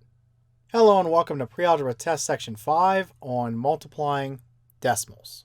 Okay, so we just want to find each product, and we only have one problem here, but it's kind of a tedious one. And there's some things that are going to help us out here. So let me read this. We have negative 2.27 times negative 4.5 times negative 10,000 times negative 1.64. Well, the first thing is, let's figure out our sign. We have 4 negatives involved. 4 is an even number, so we know the answer is going to be positive. So now I can just think about all these numbers as if they were positive. I don't need to worry about the sign anymore. The next thing is, when I look at this factor here, I know it's negative 10,000, but again, we're going to just think about it as if it's 10,000 because we already know the sign. When I multiply by 10, or again, a power of 10, meaning I multiply by 10 raised to a whole number that's 1 or larger, I move my decimal point one place to the right for each 0 in that power of 10. So knowing that, I'm going to save this until last. I'm not going to worry about that factor. So I'm just going to think about 2.27, 4.5, and 1.64. And again, I didn't write any of them as negative because I already know my sign. So to multiply these to start, forget about the decimal points. So I'd have 227 times 45. 5 times 7 is 35. 5 times 2 is 10, plus 3 is 13. 5 times 2 is 10, plus 1 is 11. So now I'm doing 4 times 7, that's 28. 4 times 2 is 8, plus 2 is 10. 4 times 2 is 8, plus 1 is 9. So if we add here, bring down the 5, 3 plus 8 is 11. 1 plus 1 is 2, plus 0 is still 2. Then 1 plus 9 is 10. So 10,215. 10,215. So let me just write this as 10,215 like that. And let's go ahead and figure out where our decimal point's going to be. Again, what we do is look for how many decimal places we have between the factors. I just multiplied these numbers together. So I have 1, 2, 3 decimal places between the factors. So my decimal point would go 3 places to the left. So it would be right there. Right? So I'd have 10.215. All right, so let's rewrite this as 10.215 times 1.64. So now we're going to perform this operation. And again, I'm going to ignore my decimal points. So I'd have 10,215 times 164. 4 times 5 is 20. And let me scroll all the way down because we need a little room for this. 4 times 1 is 4, plus 2 is 6. 4 times 2 is 8. 4 times 0 is 0. 4 times 1 is 4. Now we're moving to the left. We have 6 times 5, that's 30. 6 times 1 is 6, plus 3 is 9. 6 times 2 is 12. 6 times 0 is 0, plus 1 is 1. 6 times 1 is 6. Then lastly, I have 1 times 10,215. But again, you got to scoot this over to start. So 5, 1, 2, 0, 1. And let me kind of move this over so I can fit it on my screen. There we go. So now I'm going to add this. Bring down the 0. 6 plus 0 is 6. 8 plus 9 is 17. 17 plus 5 is 22. 2 plus 0 is 2. Plus 2 is 4. Plus 1 is 5. 4 plus 1 is 5. Plus 2 is 7. 6 plus 0 is 6. Bring down the 1. So I get 1,675,260.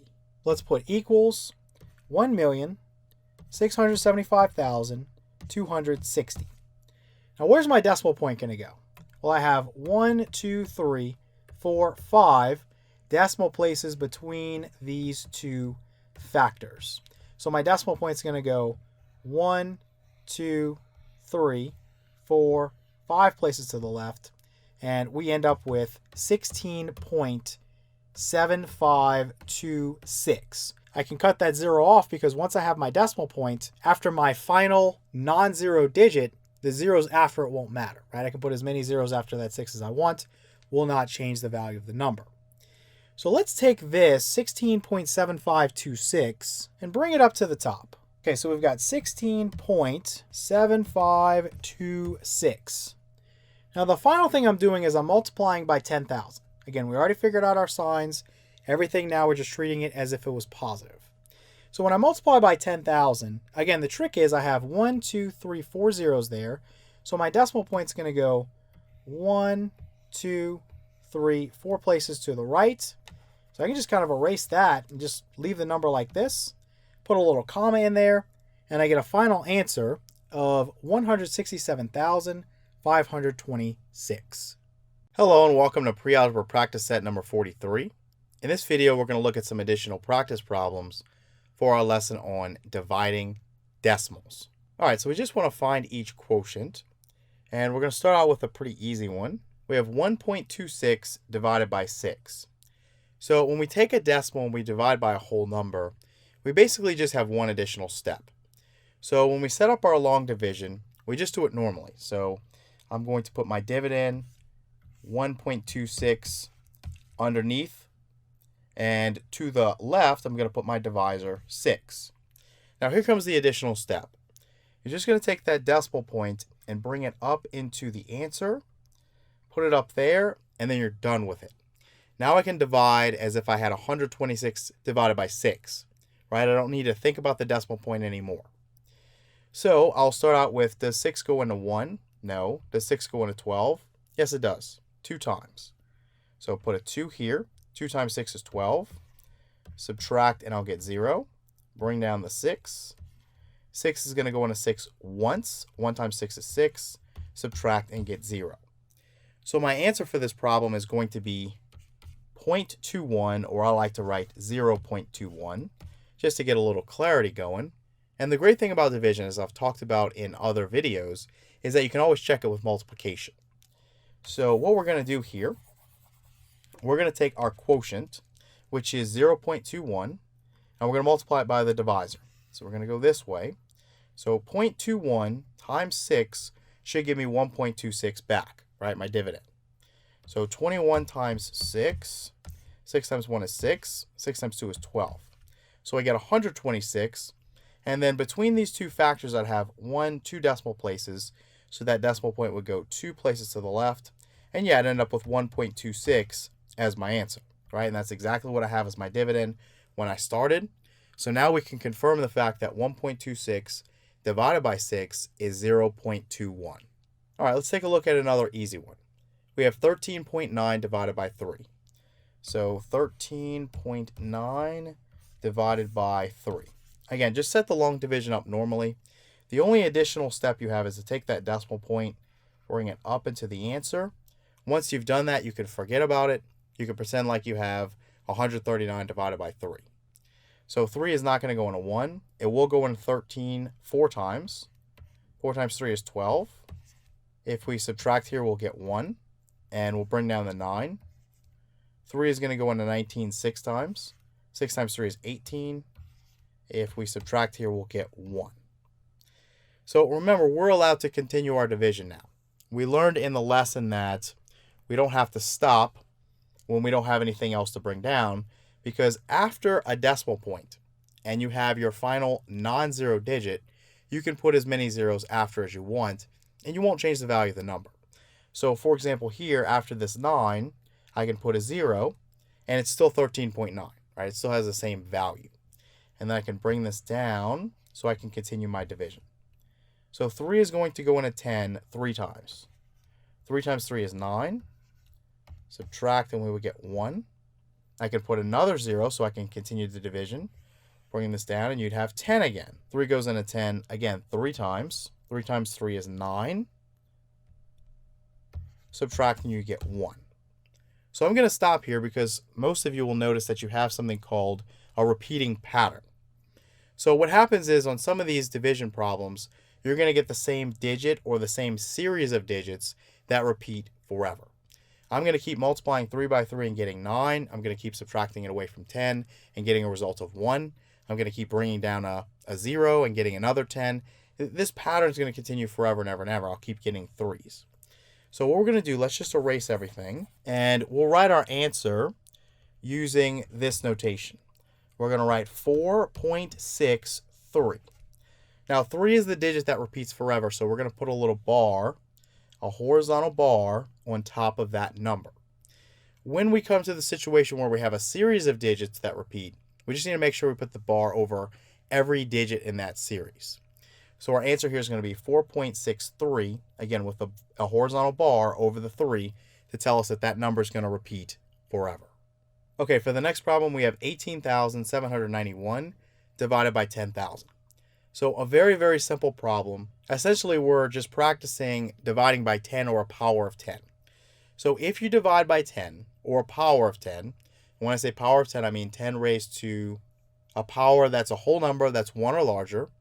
You basically move your decimal point 1 place to the left for every 0 in the power of 10. And then earlier we learned that if we had something in exponent form and the base was 10 and the exponent was a whole number of 1 or larger, let's say it's 4 for example, I can evaluate it by writing a 1 followed by the exponent number of zeros. So 4 zeros. 1, 2, 3, 4.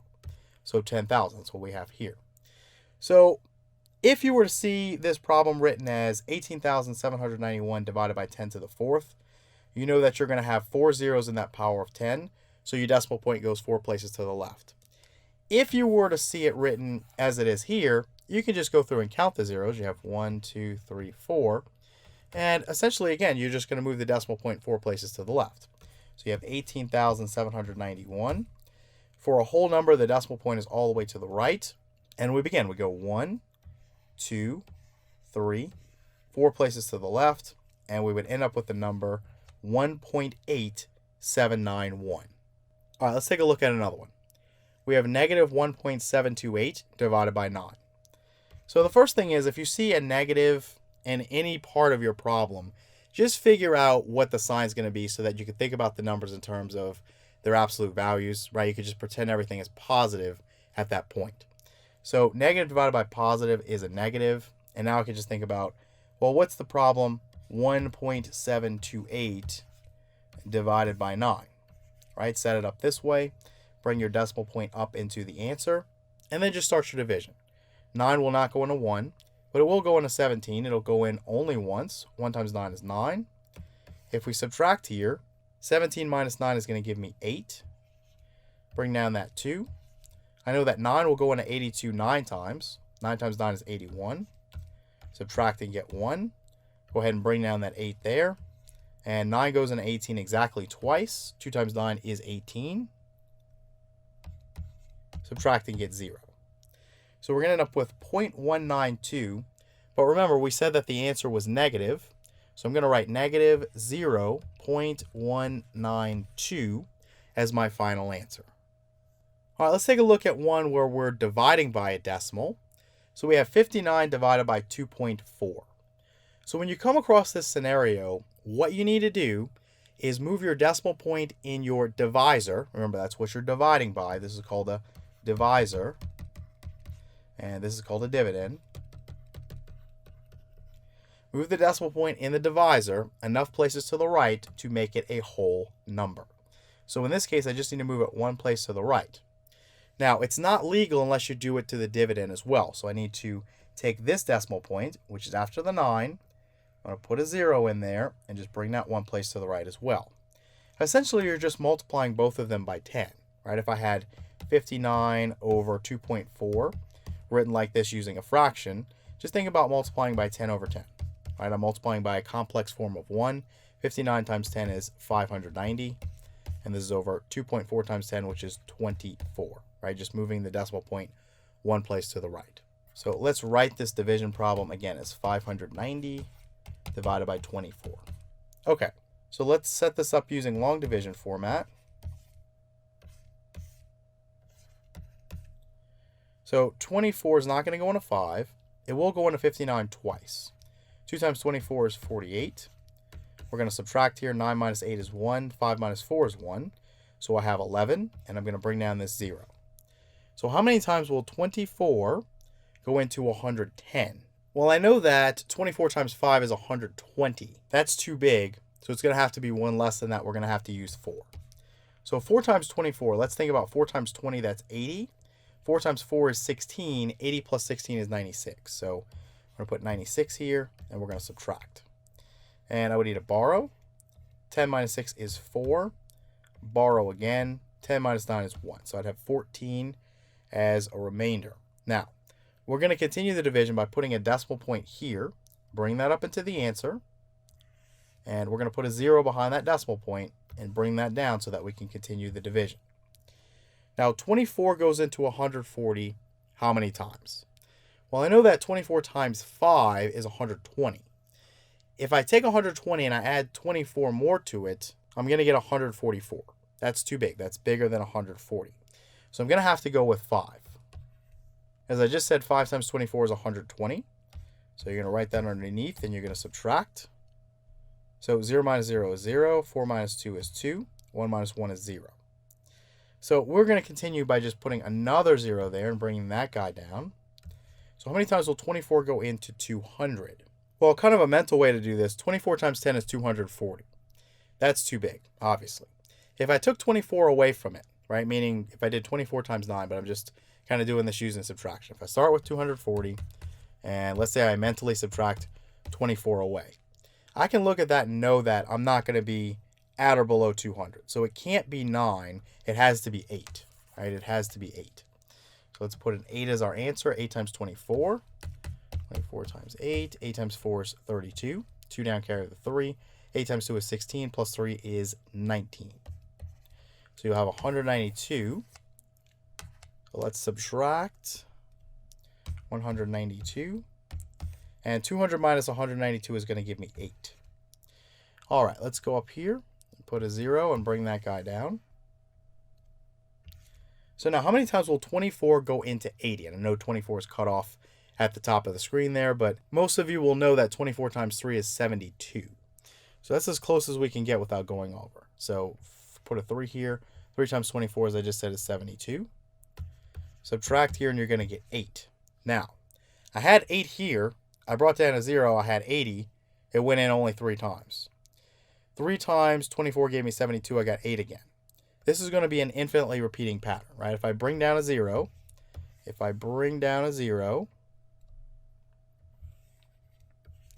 what's going to happen is, again, 24 goes into 80 3 times. So I'll have another 3 here. 3 times 24 is 72. 72, we subtract it away, we're going to get 8 again.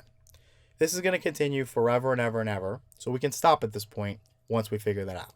So we'll go back up to the top, and we're just going to write as our answer. I'll put equals over here. 24.583. And on top of the 3, I'm going to put a horizontal line or a horizontal bar. That bar is telling me that that 3 is going to repeat forever and ever and ever, right? There's not going to be an end to it. Okay, let's take a look at 15.9 divided by 3.2. So again, if I am dividing by a decimal, I need to move the decimal point over in the divisor by enough places to make it into a whole number. The catch is I also have to do that to the dividend. So if I move this one place to the right, I have to move this one place to the right, and I'm going to end up with the problem 159 divided by 32. So let's go ahead and set that up using a long division. So 32 is going to go into 159 how many times? So 32 will not go into 1, will not go into 15. It will go into 159, but think about this. 30 times 5 is 150. Okay, so that's kind of this part of the number. If you think about this part of the number, though, 2 times 5 is 10. If I added 150 and 10 together, I would get 160. That's 1 larger than this, so that's too big. So I have to go with 4. So 4 times 32. 4 times 30 is 120. 4 times 2 is 8, so this would be 128. Subtract here. 9 minus 8 is 1. 5 minus 2 is 3. So I've got 31 as a remainder. And you can see that we got the right answer because this is smaller than this, right? So now I'm going to put a decimal point here, bring it up into the answer, put a 0, and bring that guy down. So how many times will 32 go into 310? Well, that's kind of an easy one because 32 times 10 is 320. That's too big. So I can go 1 down from that and go to 9, and that should work out. So I'm going to put a 9 here, and 9 times 32. 9 times 30, you do 9 times 3, that's 27. Put a 0 at the end, it's 270. Then 9 times 2 is 18. So 270 plus 18 is going to be 288. All right, so now we're going to subtract. I'll borrow here. This will become 10. 10 minus 8 is 2. Borrow again. This will become 2. This will become 10. 10 minus 8 is 2. So I've got 22 now. Put another 0. Bring that guy down. So how many times will 32 go into 220? So how do we make a guess on that? Well, again, I know 32 times 10 is 320. 32 times 10 is 320. If I mentally cut that in half, it's 160. So 32 times 5 is 160. If I did 32 times 6, I can mentally just add 160 and 32 and get 192. That's as close as I can get without going over here. If I add 32 to 192, just think about adding 2 first, right? You get to 194. And then if I add 30 to that, it's going to be 224. It's bigger than this. So we're going to have to go with a 6. Again, 6 times 32 is 192. And so let's subtract now. So 220 minus 192. Borrow from this 2, this will be 1. This will be 10. 10 minus 2 is 8. Borrow from this 2, this will be 1. This will be 11. 11 minus 9 is 2. So I'd have 28. So let's go up to the top. We'll put another 0. And we'll bring this all the way to the bottom to have 280. So how many times will 32 go into 280? Well, we know from earlier that 9 times 32 is 310. That's going to be too big, so we're going to have to go with 8. We're going to have to go with 8. So 8 times 30 is 240. 8 times 2 is 16. So 8 times 32 would be 240 plus 16, or 256. And we're going to subtract. Borrow from the 8. This will become 7. This will be 10. 10 minus 6 is 4. Then 7 minus 5 is 2. So I'm going to get 24 there. And let's one more time put a 0 here and bring this down. All the way down. So it's kind of cut off, but the divisor again is 32. How many times will 32 go into 240? Well, at this point we know that, again, 8 times 32 is what gave us a result of 256. 8's going to be too big. So we got to go one less. We got to go down to 7. We got to go down to 7. And 7 times 32, 7 times 30 is 210. 7 times 2 is 14. 210 plus 14 is going to be 224. So this would be 224. And let's subtract. Borrow from the 4. This will become 3. This will become 10. 10 minus 4 is 6. 3 minus 2 is 1. So I've got 16 now. So let's go back up to the top. Put another 0 and bring this guy down. All the way down. So how many times will 32 go into 160? Well, we have that answer already. In the very beginning, I said 32 times 10 is 320. And then we mentally cut it in half to 160. So half of 10 is 5. So 32 times 5 is 160. That means that 32 will go into 160 exactly 5 times. So 5 times 32 again is 160. And we subtract here and get 0. So go back up to the top and we can write our answer. Let me just kind of erase this, and I can just put equals. So 15.9 divided by 3.2 is going to be equal to 4.96875. All right, let's take a look at 16.84 divided by 10 cubed. So again, this is another problem where we're dividing by 10 or a power of 10. If I have 10 as a base and 3 as the exponent, it tells me that I basically have 1,000, right? A 1 followed by 3 zeros. I don't even need to evaluate. I don't even need to know that, because all I need to know is if this exponent is 3, I'm taking this decimal point in this number and I'm moving it 3 places to the left. So it's going 1, 2, I'm going to put a 0 in there, and then finally 3 places to the left to give me a final answer here of 0.01684. All right, let's take a look at one final problem. So we have 6.289 divided by 1.1.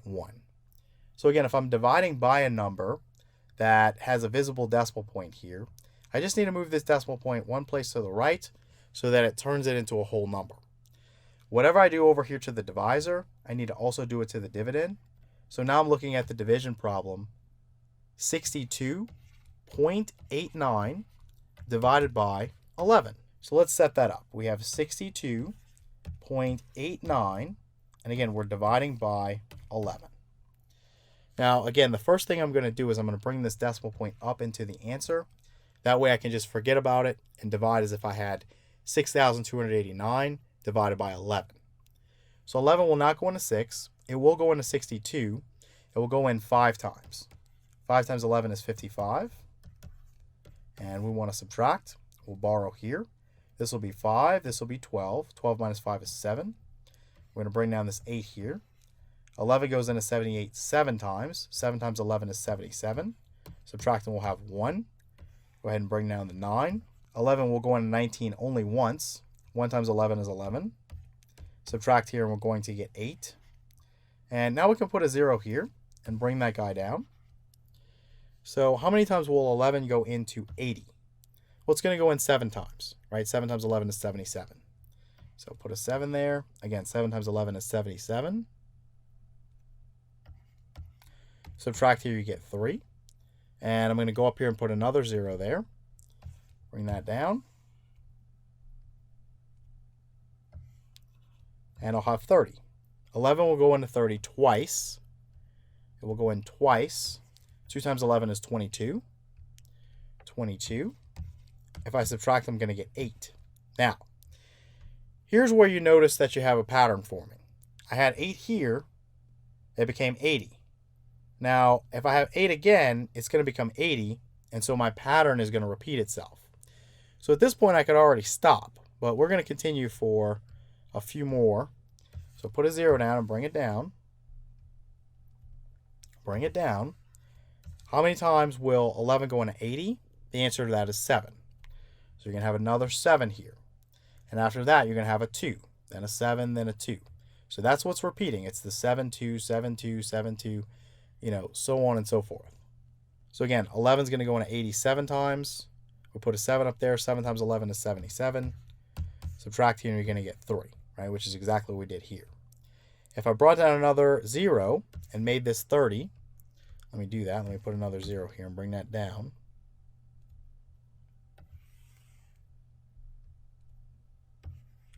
I'd say how many times will 11 go into 30? The answer again to that is going to be 2. So here's another 2. 2 times 11 is 22. 22. And if we were to subtract, we get 8 again. So you see you have 8, then 3, then 8, then 3. Or basically you can think about it as, when you bring the 0, you're going to have 80, then 30, 80, then 30. This would be 80, and then it would be 30 again. So that pattern is going to continue forever and ever and ever. So once you realize that, again, you can just erase everything and go ahead and write your answer. Right? You don't need to do anything else. All right, so I'm going to put that this is equal to, I have 5.71, and then what repeats is the 7 and then the 2. So I need to make sure that I put a bar over both the 7 and the 2. And let me make that a little straighter. Because you're basically telling anyone who looks at that that 7 and that 2 repeat forever. And there's more than one way to write that. You could actually just write 5.71, 72, 72, 72, and then, put your 3 dots to say that pattern of having a 7 followed by a 2 will continue forever. This is a little bit better because it's, it's smaller, it's more compact, and it's a little bit more convenient to write. So once again, our answer for 6.289 divided by 1.1 is going to be 5.7172, where the 7 and the 2 repeat forever. Hello and welcome to Pre-Algebra Test Section 1 on dividing decimals. All right, so we just want to find each quotient, and we're going to start out with an easy one. We have 7.5 divided by 3. So to do this, we just set up a long division. So 7.5, and we're dividing by 3. And basically, we just bring our decimal point up into the answer. And once we've done that, we can just divide like if the decimal point didn't even exist. Basically, like we had the problem 75 divided by 3, right? 3 goes into 7 twice. 2 times 3 is 6. Subtracting, you'd have 1. Bring down the 5. 3 goes into 15 5 times. 5 times 3 is 15. Subtracting, you'd have 0. So our answer here for 7.5 divided by 3 is going to be 2.5. And the great thing about division is that you can check it with multiplication. So what you can do, if you're unsure if you got the right answer, go ahead and take your quotient, which is 2.5 in this case, and multiply it by 3. So you're going this way. So 2.5 times 3, the quotient times the divisor, should give you 7.5, the dividend. So I do 25 times 3, that's 75. And then I'd put the decimal point one place to the left for every decimal place between the factors. Well, between the two factors, I just have one decimal place. And so I'd move the decimal point one place to the left, and that would give me 7.5, right, which is my dividend. So I know I have the right answer. 7.5 divided by 3 is 2.5. Okay, now we're looking at 18.8 divided by 2. So same thing. We'll just set up the long division. Bring this up into the answer, and we divide like we normally would if we had 188 divided by 2. So 2 does not go into 1, but it does go into 18 9 times. 9 times 2 is 18. Subtracting, you get 0. Bring down the 8. 2 goes into 8 4 times. 4 times 2 is 8. Subtracting, get 0. So our answer here is 9.4. Hello and welcome to Pre-Algebra Test Section 2 on dividing decimals. So we just want to find each quotient. And we're going to start out with 1.8 divided by 1.5. So to perform this operation, what we're going to do is we're going to move the decimal point in the divisor by enough spaces to the right to make it a whole number. So instead of 1.5, I'm going to move this one place to the right and have 15. Now to make this legal, I need to also do it in the dividend. And basically you can kind of think about this as, okay, if I had 1.8 over 1.5 like this, kind of using a fraction that we're familiar with, we could multiply the top and bottom by 10, and we'd have 18 over 15, which is exactly what we're going to have here, 18 divided by 15. So now we can just perform the operation using a long division. So 18, and we're dividing by 15. 15 goes into 18 once. 1 times 15 is 15. Subtracting, you get 3. Now, I taught you in the lesson that we could put a decimal point here after the 8, bring that up into the answer, and we could put zeros after that decimal point. We're not adding any value to the number. We're just continuing our division. So bring this down. We know that 15 goes into 30 twice. 2 times 15 is 30. Subtracting, you get 0. So our answer here is going to be 1.2. All right, for the next one, we have negative 4.495 divided by 0.31. So I'm going to move this 2 places to the right, and I'm going to match that over here. 2 places to the right. So let's rewrite this problem as negative 449.5 divided by 31. So I already know that negative divided by positive is negative. So now I can just think about absolute values. I can just pretend that both the numbers are positive and do my long division as 449.5 divided by 31. Go ahead and bring this up into the answer, and we could start dividing. 31 does not go into 4, but it does go into 44 once. 1 times 31 is 31. Subtract here, and 4 minus 1 is 3. 4 minus 3 is 1. Go ahead and bring down that 9. How many times will 31 go into 139? Well, 31 times 5 is 155. That's too big. So we're going to have to use 4. 4 times 30 is 120. 4 times 1 is 4. So this would be 4 times 31 would be 124. So subtract here. 9 minus 4 is 5. 3 minus 2 is 1. Of course, 1 minus 1 is 0. We bring down the 5. And as I just said, 31 times 5 is 155. So that tells me that 31 goes into 155 5 times. Again, 5 times 31 is 155. Subtracting, you get 0. Now, go back up to the top. Remember, 14.5 is not our answer because we had a negative divided by a positive. So we need to stick this part next to this part and officially declare that our answer is negative 14.5.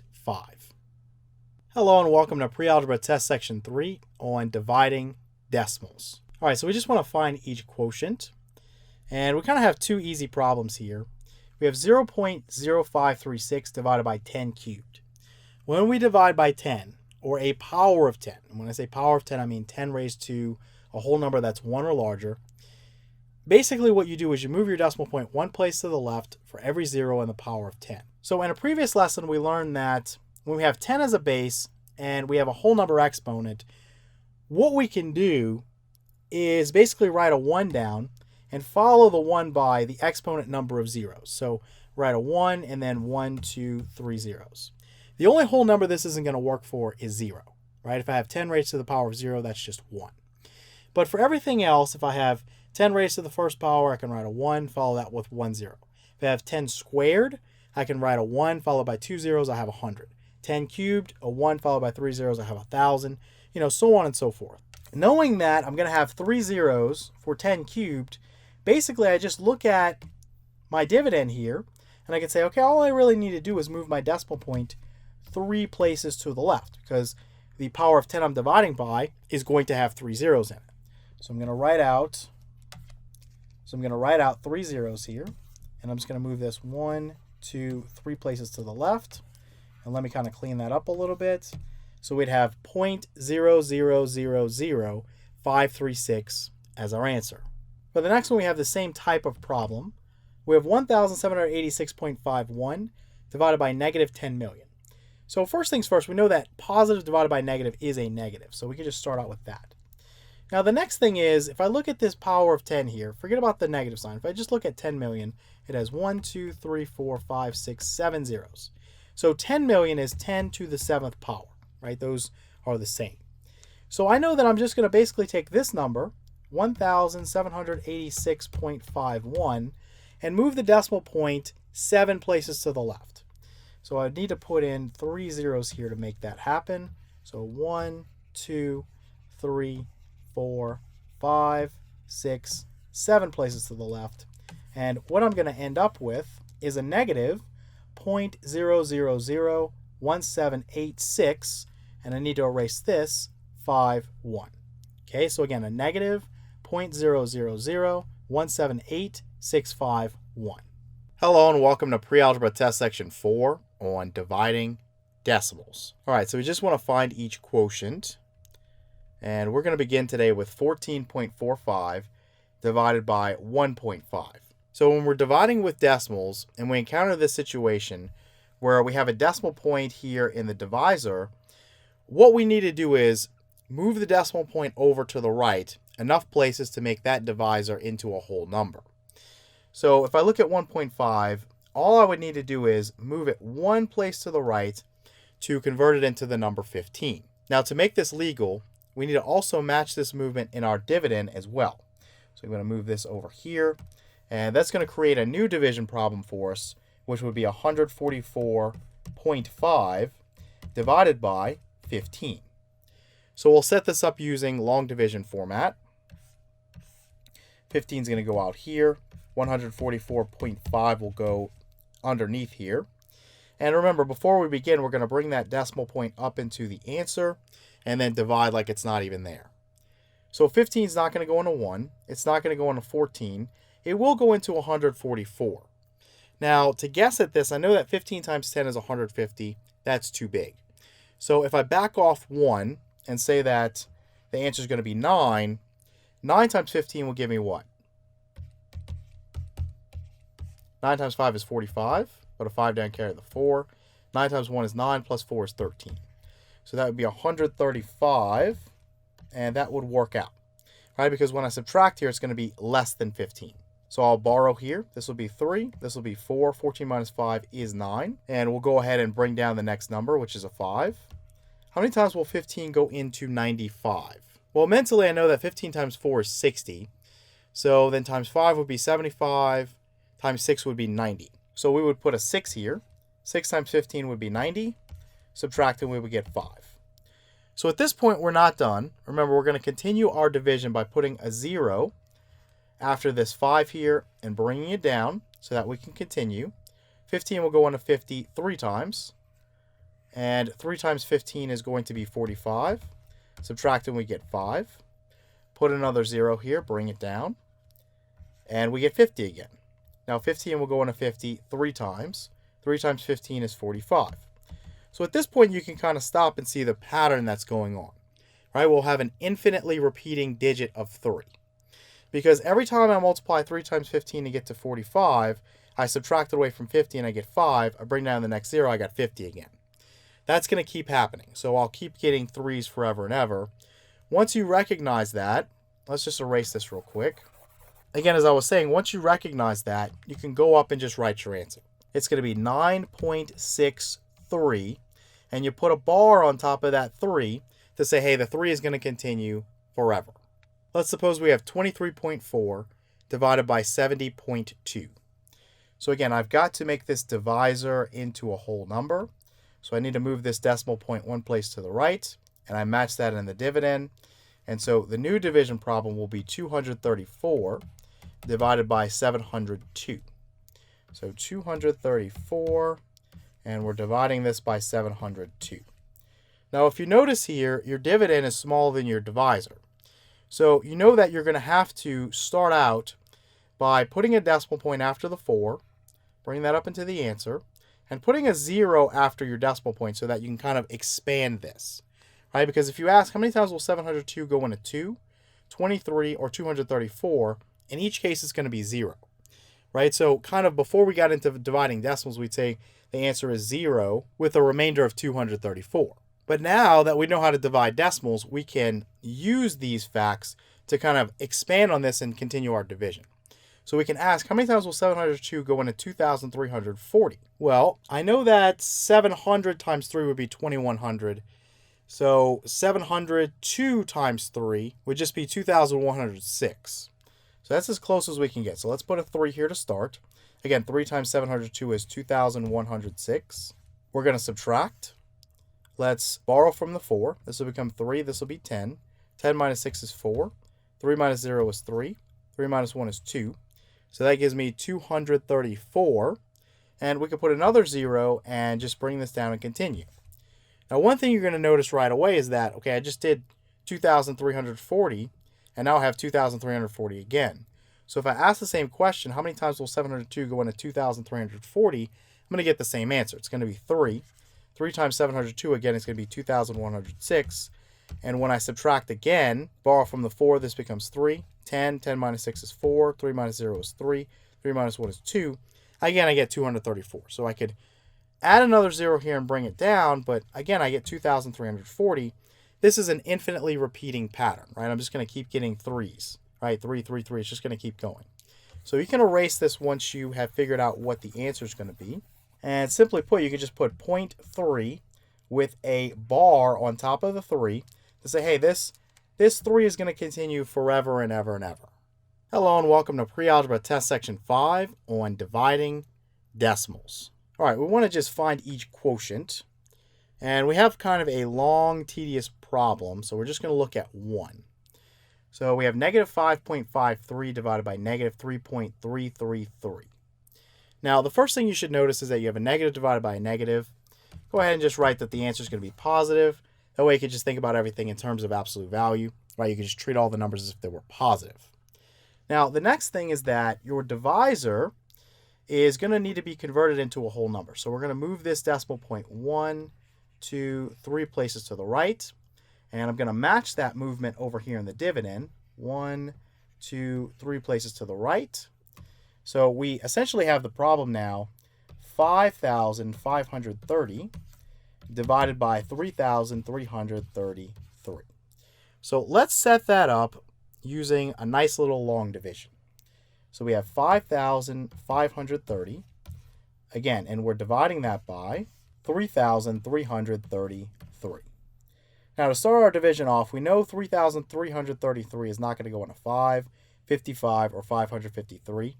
We'd have to ask how many times will 3,333 go into 5,530? The answer is only once. So we put a 1 here. We multiply. 1 times anything is itself, so the answer is 3,333. And we're going to subtract. I'm going to borrow from this 3. This will become 2.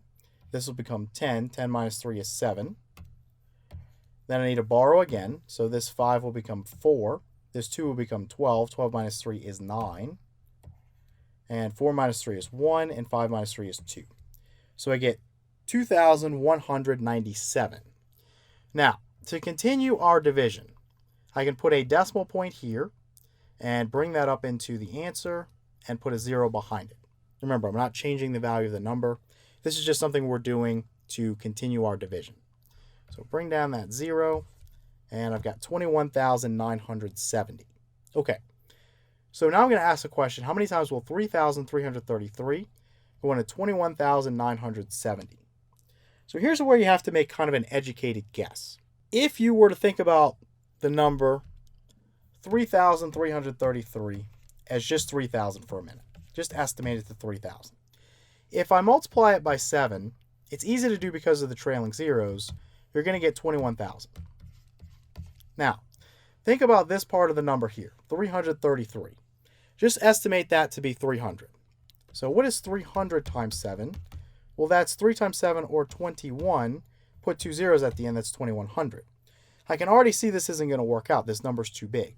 21,000 plus 2,100 is larger than the 21,970 that we're looking for. So even though this is an estimate, it's too big, right? So I know that the actual number where we add another 33 to it is going to be too large.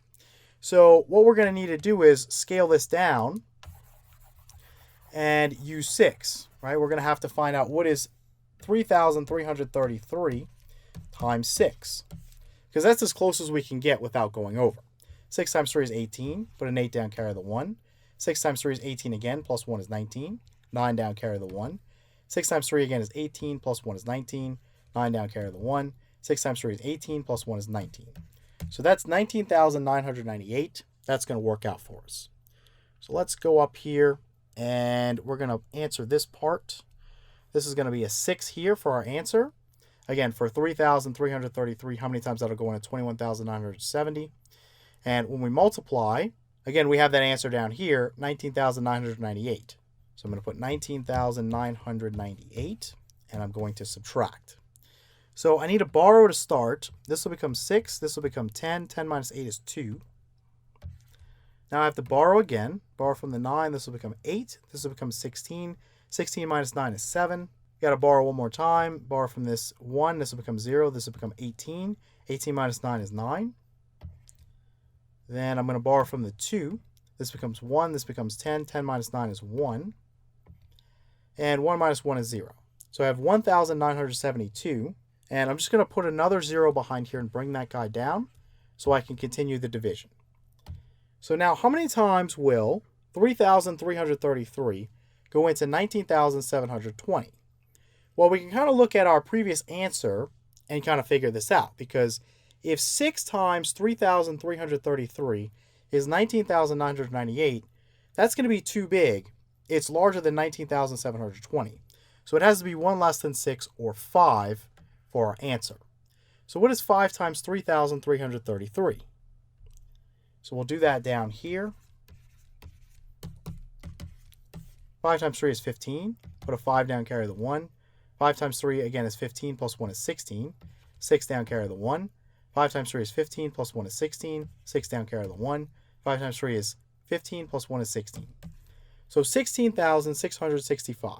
So 16,665. So now we need to subtract. All right. So if I look over here, I can borrow from the 2. This becomes 1. This becomes 10. 10 minus 5 is 5. And I'm going to borrow again. I'm going to borrow from the 7. This will become 6. This will be 11. 11 minus 6 is 5. 6 minus 6 is 0. 9 minus 6 is 3. So I've got 3,055. So let me go back up to the top, put a 0 here, and bring that guy down to give myself 30,550. So let's get a good guess going. How many times will 3,333 go into 30,550? Well, using my trick for multiplying by 10, I know that 3,333 times 10 would just be this number, and basically move the decimal point 1 place to the right. So 33,330. Now that's going to be too big. Now if I adjust my guess to 9, that's going to be right where I need it to be. So let's go back up here, and I'm going to put a 9 here, and I'm going to go back down, and let's figure out what that's going to be, because we need to do 3,333 times 9. 9 times 3 is 27. Put a 7 down, carry the 2. 9 times 3 again is 27. Plus 2 is 29. Put a 9 down, carry the 2. 9 times 3 again is 27. Plus 2 is 29. 9 down, carry the 2. 9 times 3 is 27. Plus 2 is 29. So I get 29,997. So let's go back up to the top. And we have 29,997. So let's go ahead and subtract here. And let me scroll down. I know things are going to get cut off, but we're going to have to fit everything on the screen. So we're going to borrow from the 5. This will be 4. This will be 10. 10 minus 7 is 3. Borrow again. This 5 will become 4. This 4 is 14. 14 minus 9 is 5. And we're going to borrow all the way from this 3. This will be 2. This will need to be 10, then 9, then the 4 will become 14. 14 minus 9 is 5. 9 minus 9 is 0. 2 minus 2 is 0. So I'm going to have 553 now. So let's go up to the top, put another 0 there, and drag it all the way down. So how many times will 3,333 go into 5,530? Well, just once.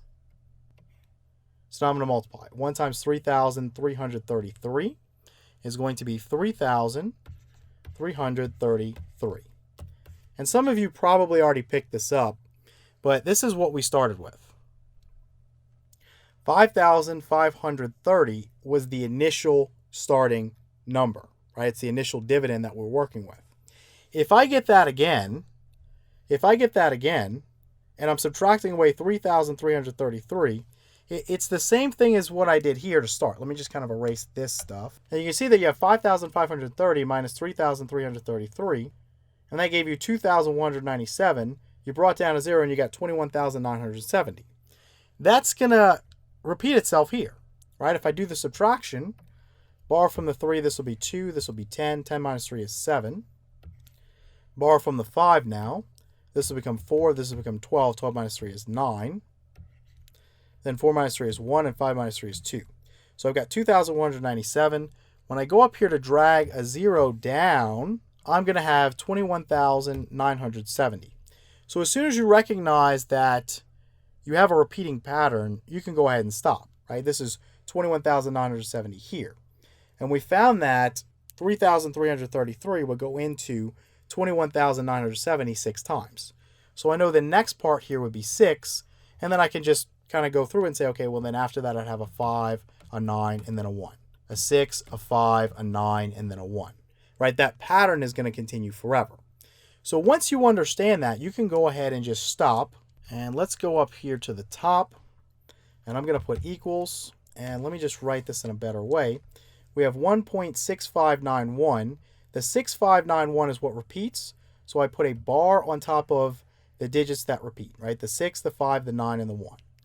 Don't put it on anything that's not part of that repeating pattern, right? Because when you look at it, you need to know that, okay, the 6591 repeats.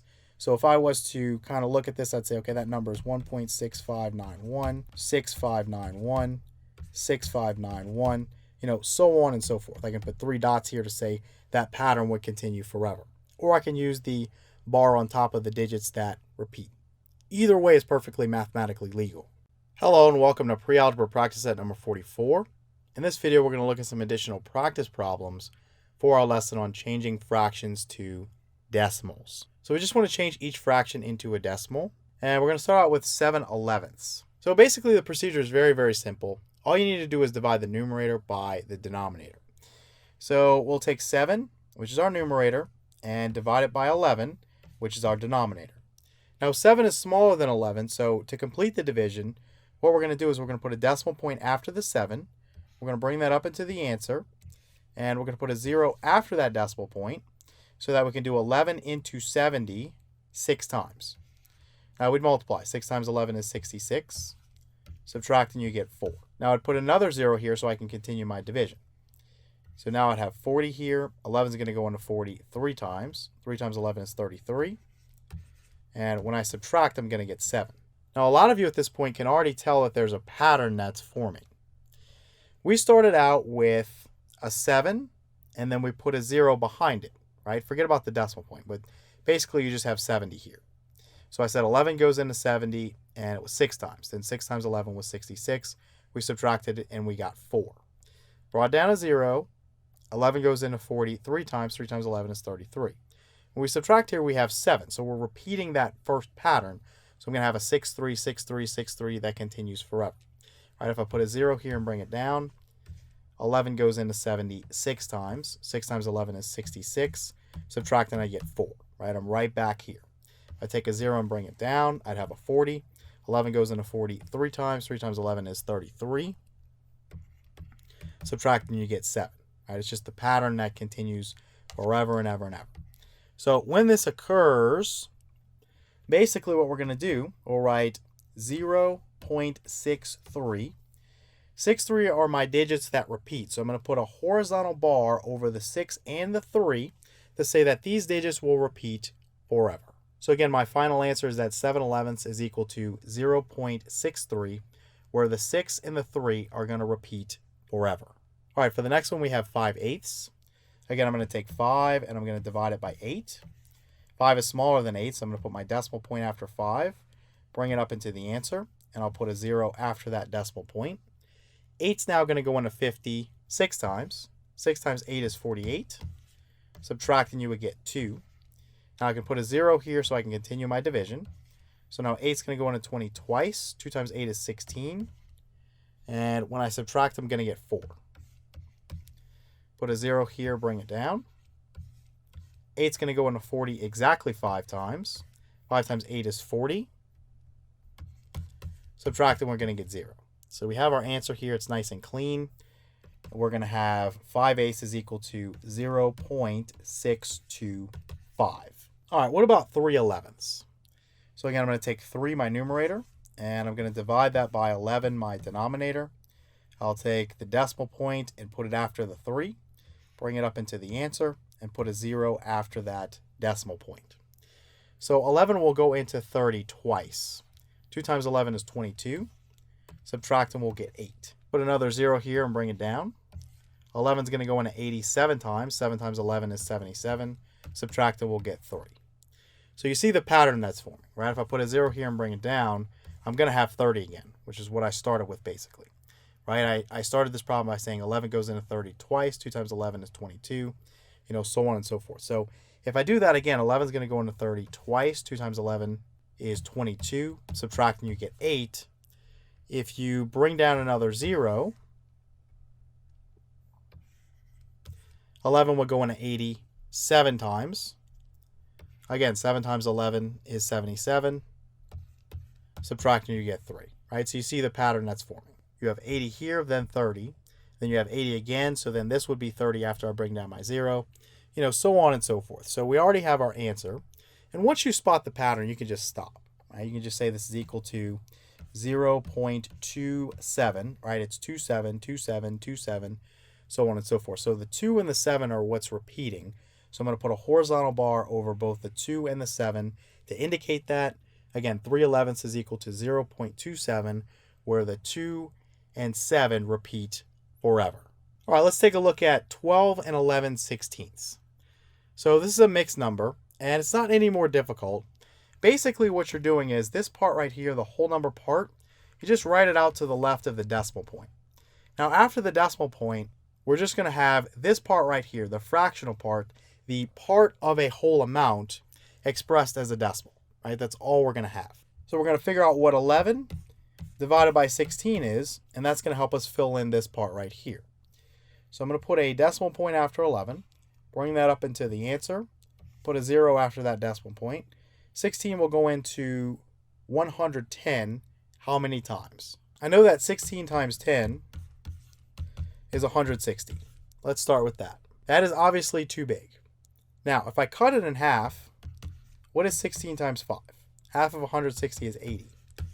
That's too small.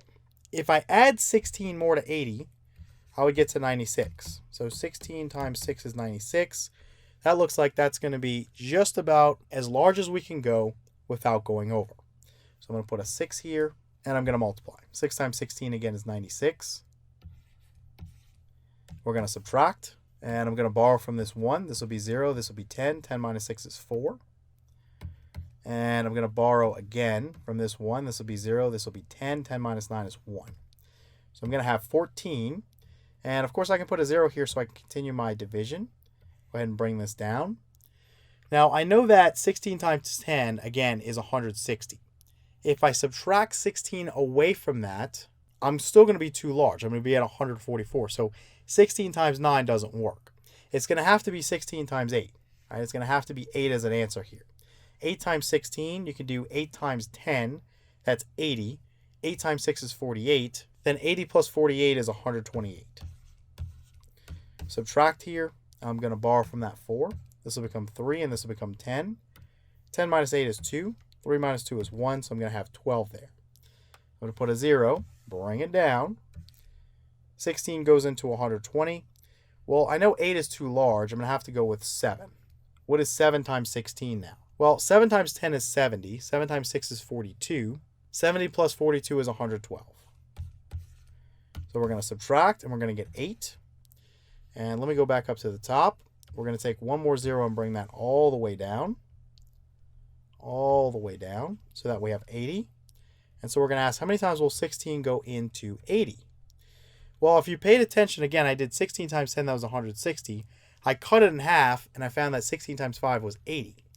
So 16 will go into 80 exactly 5 times.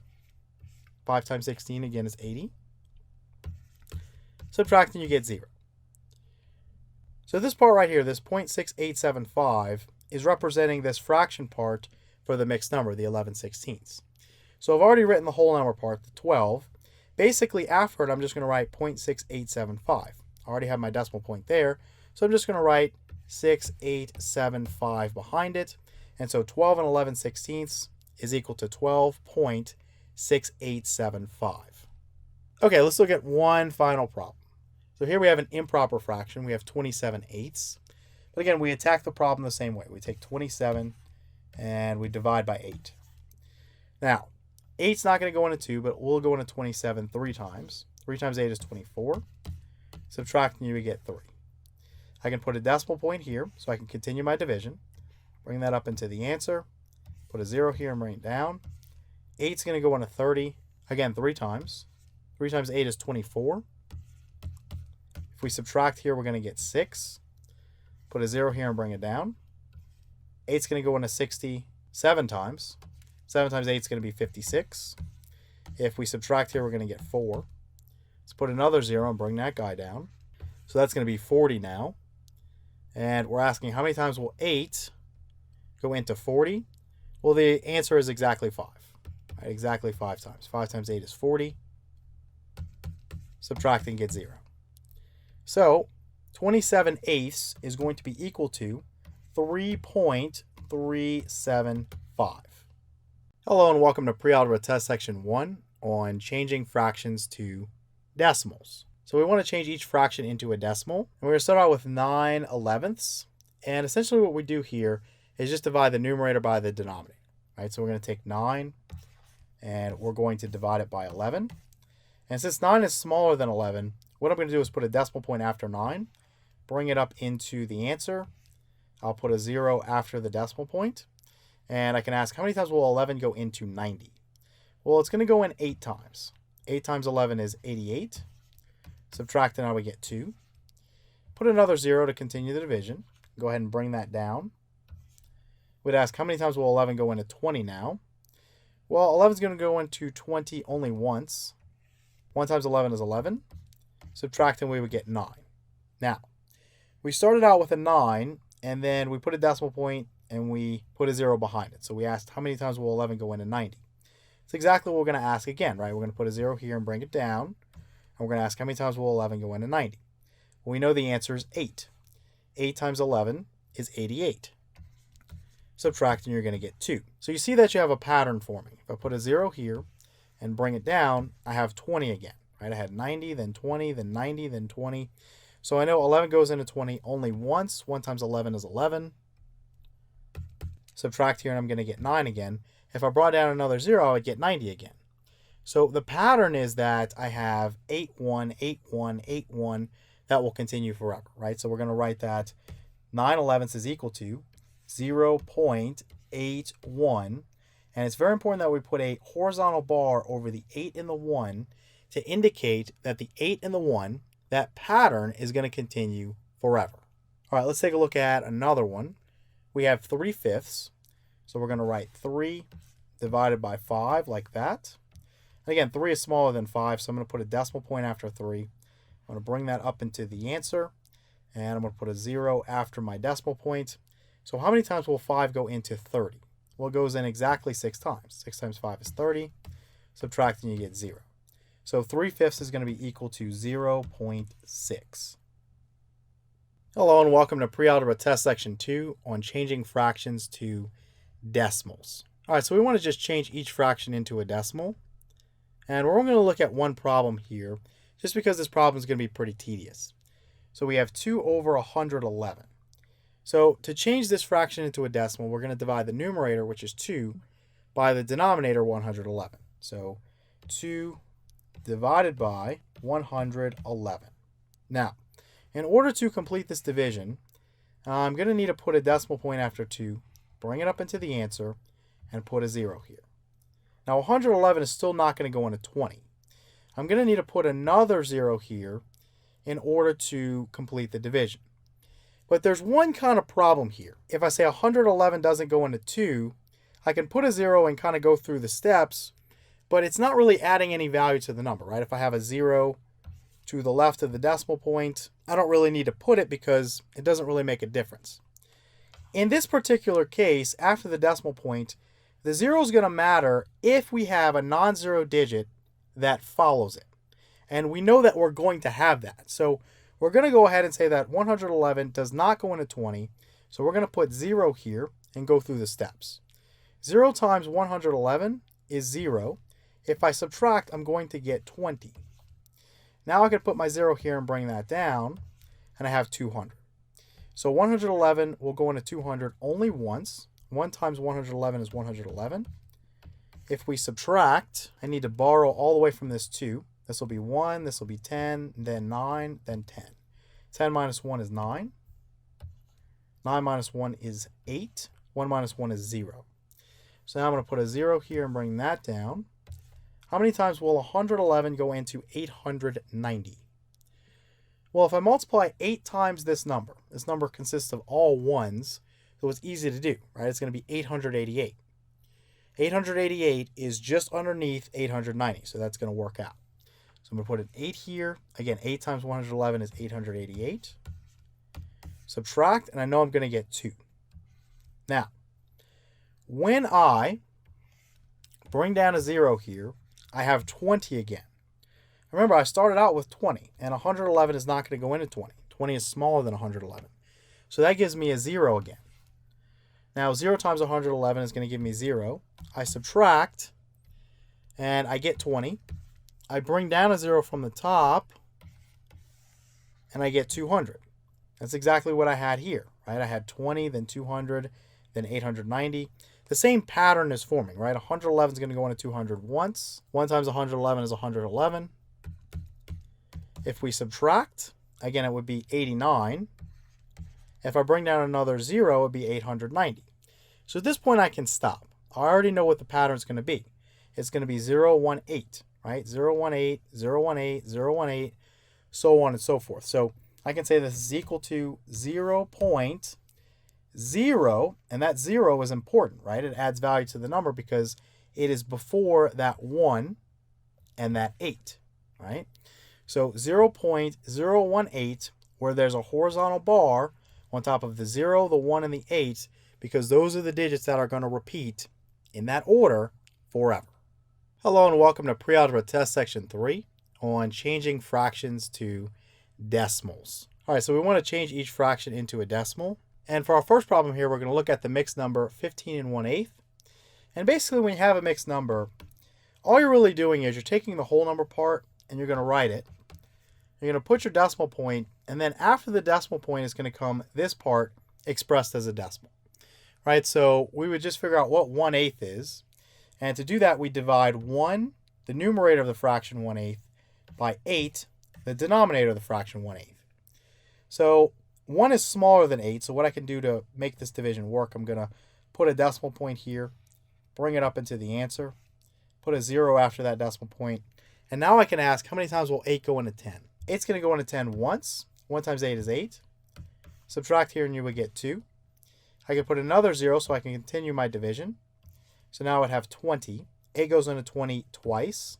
2 times 8 is going to give me 16. 16. Subtract and I would get 4.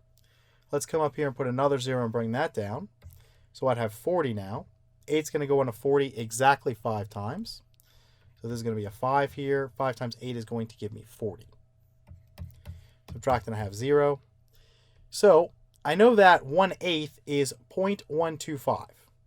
So I have 15 1/8, so I'm just going to write 15 point and then the 125. So 0.125.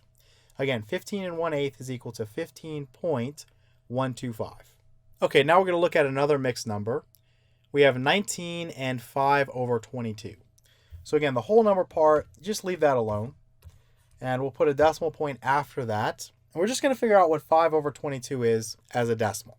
So I'm going to divide 5, the numerator, by 22, the denominator. 5 is smaller than 22, so I'm going to put a decimal point after my 5, bring that up into the answer. And I'm going to put a 0 after that decimal point. And now I'm going to ask the question, how many times will 22 go into 50?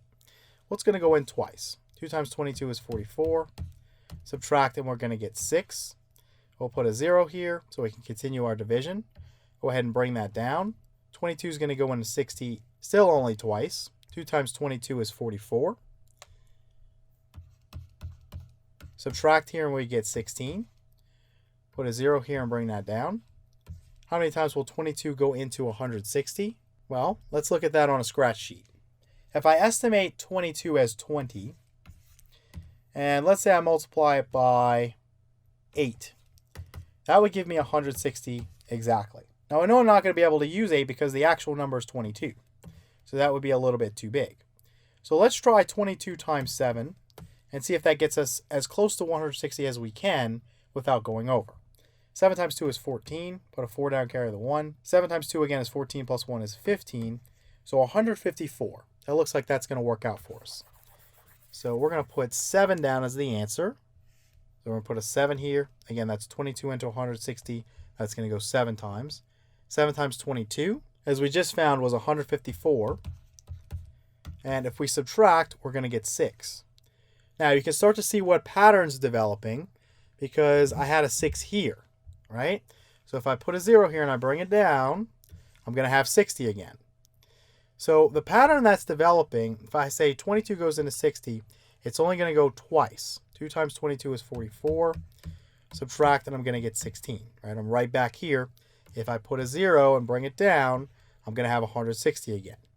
So the pattern is going to be that you have 2, 7, 2, 7, 2, 7, 2, 7. Basically, that's going to repeat forever and ever and ever. So remember, you have this other 2 out here, though. Let's be careful about when we write this. So we have our whole number part already, this 19 here. And then we have our decimal point. So basically what we're going to do is write the part that's after the decimal point here. We have a 2. And then we have that repeating pattern. That's 2, 7. Now, I'm going to put a horizontal bar on top of the 2 and the 7. I'm not going to put it on this 2 because that doesn't repeat. Just this 2 and this 7. I've got a 2 that doesn't repeat, and then a 2 that does, and then a 7 that does. So in other words, after this 7 would come a 2 again, but not a second 2. It would be just a 1, 2, and then a 7. 2, 7, 2, 7. That's the pattern that's repeating forever. So you have to be very, very careful when you get duplicate numbers like that, not to make a silly mistake and say, okay, this is what's going to repeat forever. No, it's just this 2 and this 7. Right? So you put your horizontal bar over those 2 numbers only. And again, our answer here is that 19 and 5 over 22 is equal to 19.2. Then 2, 7, where this 2 and this 7 repeat forever. Hello and welcome to Pre-Algebra Test Section 4 on changing fractions to decimals. All right, we want to change each fraction into a decimal. And we're looking at the improper fraction 24/5 to start. So essentially, I'm going to just divide the numerator by the denominator here. So what is 24 divided by 5? So 5 is not going to go into 2, but it'll go into 24 4 times. 4 times 5 is 20. Subtract and you get 4. Now in the past, this is where we stopped, right? We'd write this as a mixed number that's 4 and 4/5. But here we're going to put a decimal point after the 4, bring that up into the answer, put a 0 after it, and bring that down so we can continue our division. 5 is going to go into 48 times. 8 times 5 is 40. Subtract and get 0. So 24/5 is going to be equal to 4.8. Or again, if we were talking about mixed numbers, it would be 4 and 4/5, right? All of these are different forms of the same number. All right, let's take a look at another one. So I have 231 over 9. So again, I'm going to divide 231 by 9. 9 is not going to go into 2, but it'll go into 23 twice. 2 times 9 is 18. If we subtract here, we would get 5. Right? I could borrow. This will be 13 minus 8. That's 5. Go ahead and bring down this 1 here. 9 will go into 51 5 times. Right? 5 times 9 is going to be 45. If we were to subtract here, we would get 6. Right? I could borrow here. This would be 4. This would be 11. 11 minus 5 is 6. Now, to continue this division, I can put a decimal point here, bring it up into the answer, and put a 0 here, and bring that down. So now I would ask the question, how many times will 9 go into 60? Well, it'd go in 6 times, right? 6 times 9 is 54. 54. But when we subtract, we get 6 again, right? If I put a 0 here and bring that down again, I'd have 60 again. 9 is going to go into 60 6 times. 6 times 9 is 54. If I subtract, I get 6 again. So this 6 is going to repeat forever and ever and ever. So we're going to stop now that we realize that pattern and say 231 over 9 is going to be equal to 25.6. And we put a horizontal bar over the 6 to indicate that the 6 is going to repeat forever. Hello and welcome to Pre-Algebra Test Section 5 on changing fractions to decimals. All right, so we want to change each fraction into a decimal. And we're going to start out with this mixed number 11 and 3/16. So basically what we're going to do, we're going to take the whole number part of the mixed number and just write it. And you'd have a decimal point after it. And then you'd have basically this value here, right? 3/16 as a decimal, you'd have point and then some value, right? So we write the whole number part and then point and then some value just to express this 3/16 amount here. So to figure out what 3/16 is as a decimal, we just divide 3, the numerator, by 16, which is the denominator. Now, 3 is smaller than 16, so essentially what we're going to do is we're going to put a decimal point after the 3, bring it up into the answer, and put a 0 after that decimal point so we can crank out the division. So 16 is now going to go into 30 once. 1 times 16 is 16. If we subtract, I could borrow here. This will be 2, this will be 10. 10 minus 6 is 4. 2 minus 1 is 1. I'm going to have 14. Now we're going to add a 0, bring that down, and I'm going to have 140.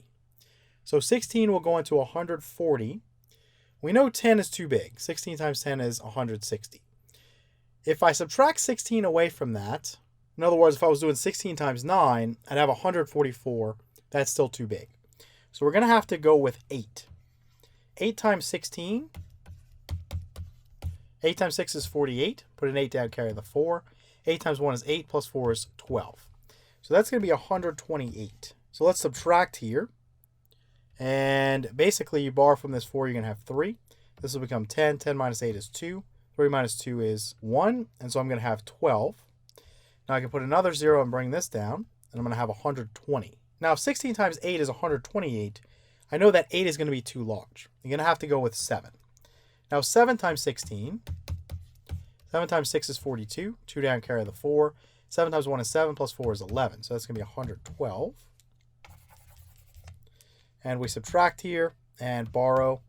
10 minus 2 is 8. And that's all going to be 0. So we have an 8 there. Put a 0 and bring that down. And then have 16 goes into 80. That's going to be exactly 5 times, right? 5 times 16 is 80.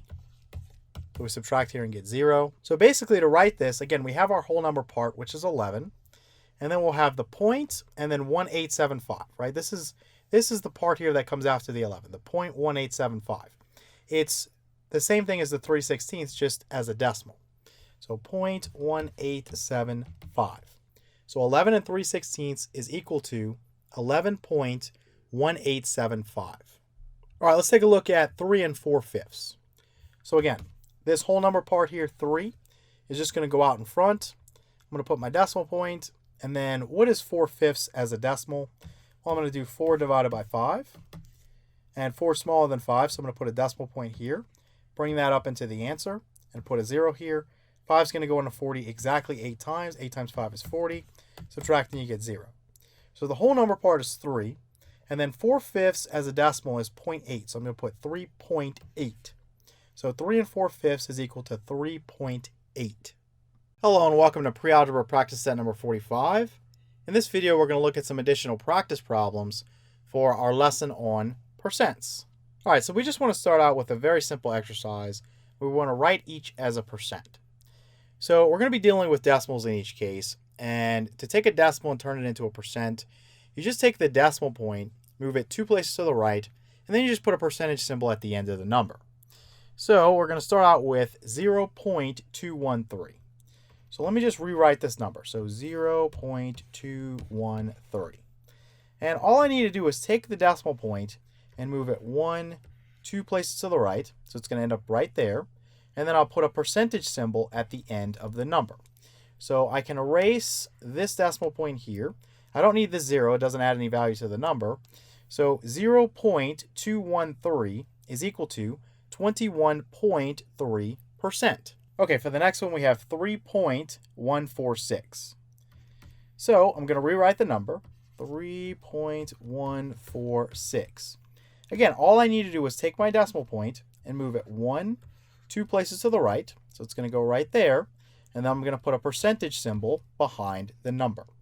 So let's erase that. And we can say that 3.146 is equal to 314.6%. All right, let's look at another one. We have 0.089, and this is going to be equal to, let's rewrite that, 0.089. I'm just going to take my decimal point and move it 2 places to the right. So it's going to go right there. Throw in my percentage symbol at the end, and I'm done. Now I can erase these 2 zeros because they don't add any value to the number. 0.089 is equal to 8.9%. All right, let's look at 0.127. Again, just copy the number. So 0.127. And I'm just going to move this decimal point 2 places to the right. and put my percentage symbol at the end. So let's erase all of this. I can erase the 0 too because it adds no value to the number. So 0.127 is equal to 12.7%. All right, let's look at 0.000539. So let's copy this number. So 0.000539. Okay, so once again, I'm going to take this decimal point and go 2 places to the right and put a percentage symbol at the end. So let me erase all of this. And I'm going to keep 1 0 in front of the decimal point just for clarity. So 0.000539 is equal to 0.0539%. All right, so we kind of dealt with the easier scenario there. And now let's look at one that's a little bit more challenging, but still pretty easy overall. If you have a fraction and you want to change it into a percentage, well, first off, a percent is a fraction. It's just a fraction where the denominator is 100. So we have kind of two options here. One of the options is to convert this fraction into an equivalent fraction where the denominator is 100. So if I look at my denominator and I see that it's a 2, everybody pretty much knows that you can multiply 2 times 50 and get to 100. So I can multiply 3/2 by 50 over 50. Remember, this is just 1, so it's not changing the value of the number. 3 times 50 is 150, and 2 times 50 is 100. Now, once I have this as a percent, again, that's a fraction where the denominator is 100. That's exactly what we have here. All you need to do is take the numerator, which is 150 in this case, and follow it with a percentage symbol. So 3/2 is equal to 150 over 100, which is equal to 150%. The other way to do this, which in a lot of cases is going to be more time consuming, more tedious, is just to do a division, right? If you take your fraction, convert it into a decimal by doing a division, right? Divide the numerator by the denominator. And then once you have a decimal, you can just move the decimal point 2 places to the right and put a percentage symbol at the end to have a percent. So I would do 3 divided by 2. And 2 will go into 3. It'll go in once. 1 times 2 is 2. Subtract, then I'd have 1. Put my decimal point here and bring it up into the answer. Put a 0 at the end and bring that down. 2 will go into 10 exactly 5 times. 5 times 2 is 10. Subtract here and we get 0. So you see we have 1.5. So 3/2 as a decimal is 1.5. And then to convert it into a percentage, again, all I need to do is take this decimal point and move it 2 places to the right. So 1, put a 0 there, 2. And so I'd have 150, and then put the percentage symbol at the end, 150%. So notice how your answers here are the same, right? 150% and 150%. We just got to that result in a different way. And for some of you, this is going to be easier. For some of you, this is going to be easier. It doesn't really matter as long as you get the right answer, right? So you can do your division, convert it into a decimal, then into a percentage, or you can just figure out what number you need to multiply the denominator by to get a denominator of 100, right? Multiply numerator and denominator by that number so it's legal. And then take your numerator, write that down, and follow it with a percentage symbol. All right, what about 2/25 or 2 over 25? Again, I know that 25 times 4 would give me 100. So the easy way to do this would just be to say, okay, if I multiply the denominator by 4, I'll get a denominator of 100. So if I do this to the denominator, I also have to do it to the numerator. 2 times 4 would give me 8. So 2 over 25 is equal to 8 over 100. As a percentage, remember, if we have a denominator of 100, we have a percent. So all I need to do is take my numerator and write 8 and then follow it with a percentage symbol. So 8 over 100 is just 8%, right? It's parts per 100. I have 8 parts per 100. That's 8%. Again, the other way to do this is to divide 2 by 25 and put it in decimal form. So 2 divided by 25. Of course, I'm going to need to put a decimal point there and bring it up.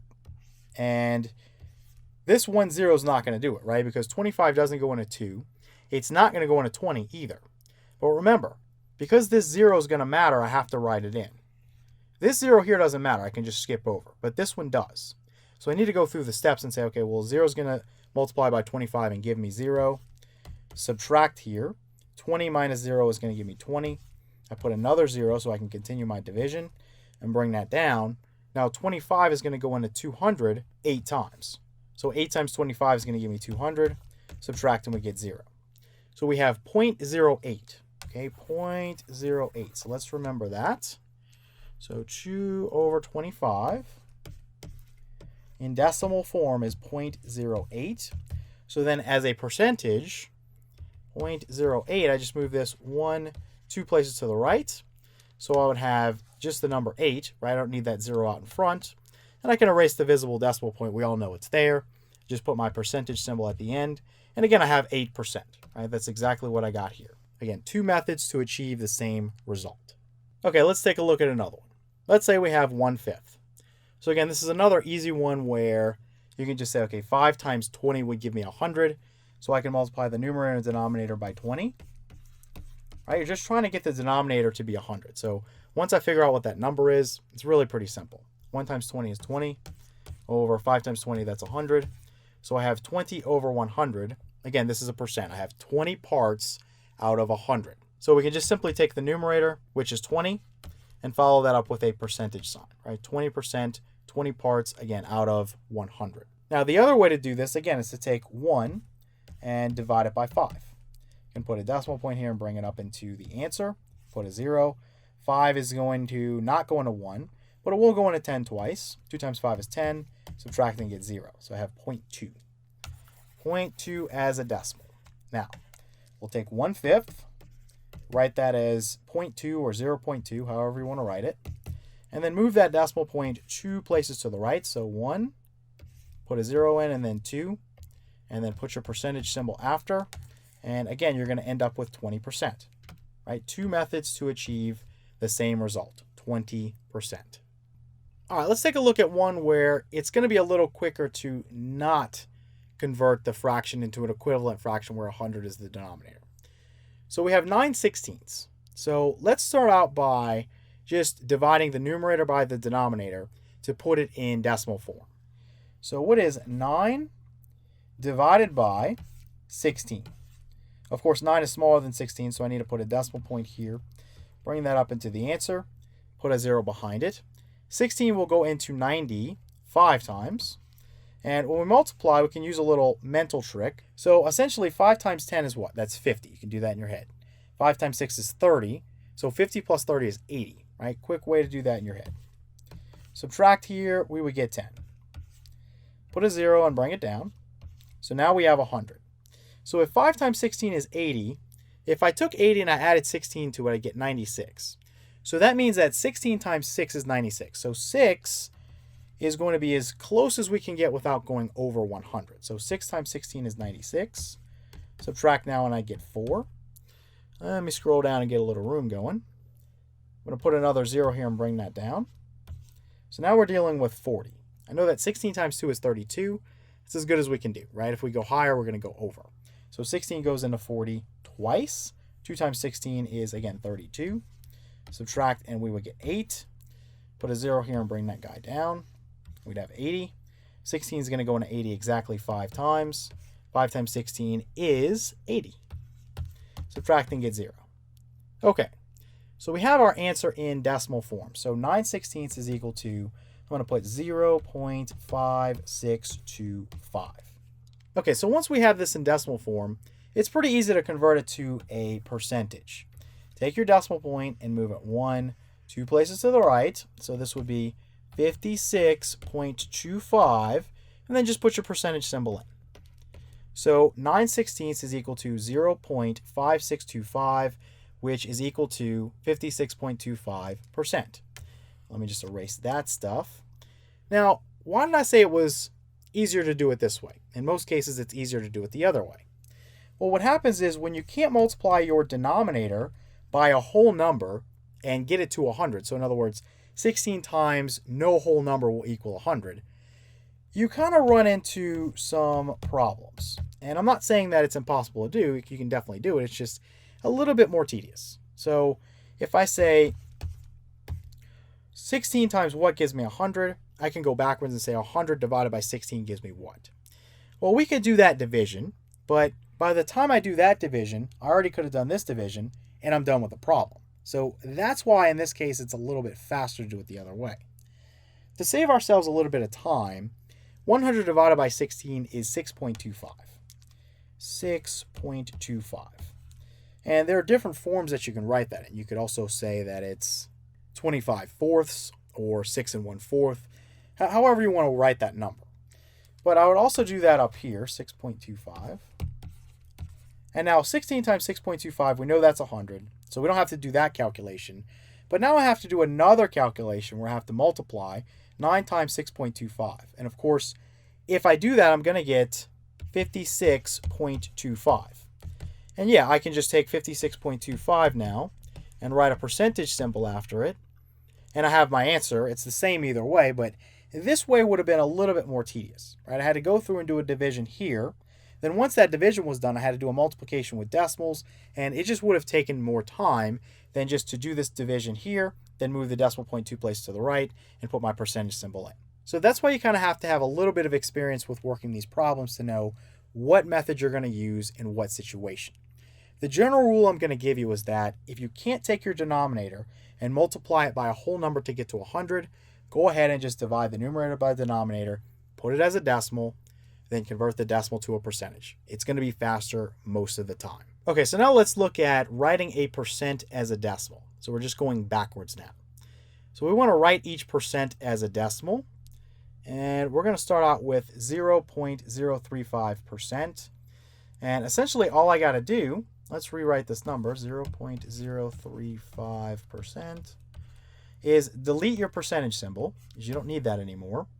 And now, instead of going to the right 2 places with your decimal point, you're going to go to the left.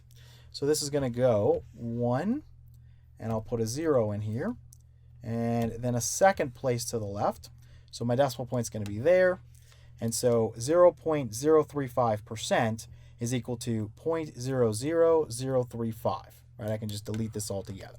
All right, so something like 0.17%.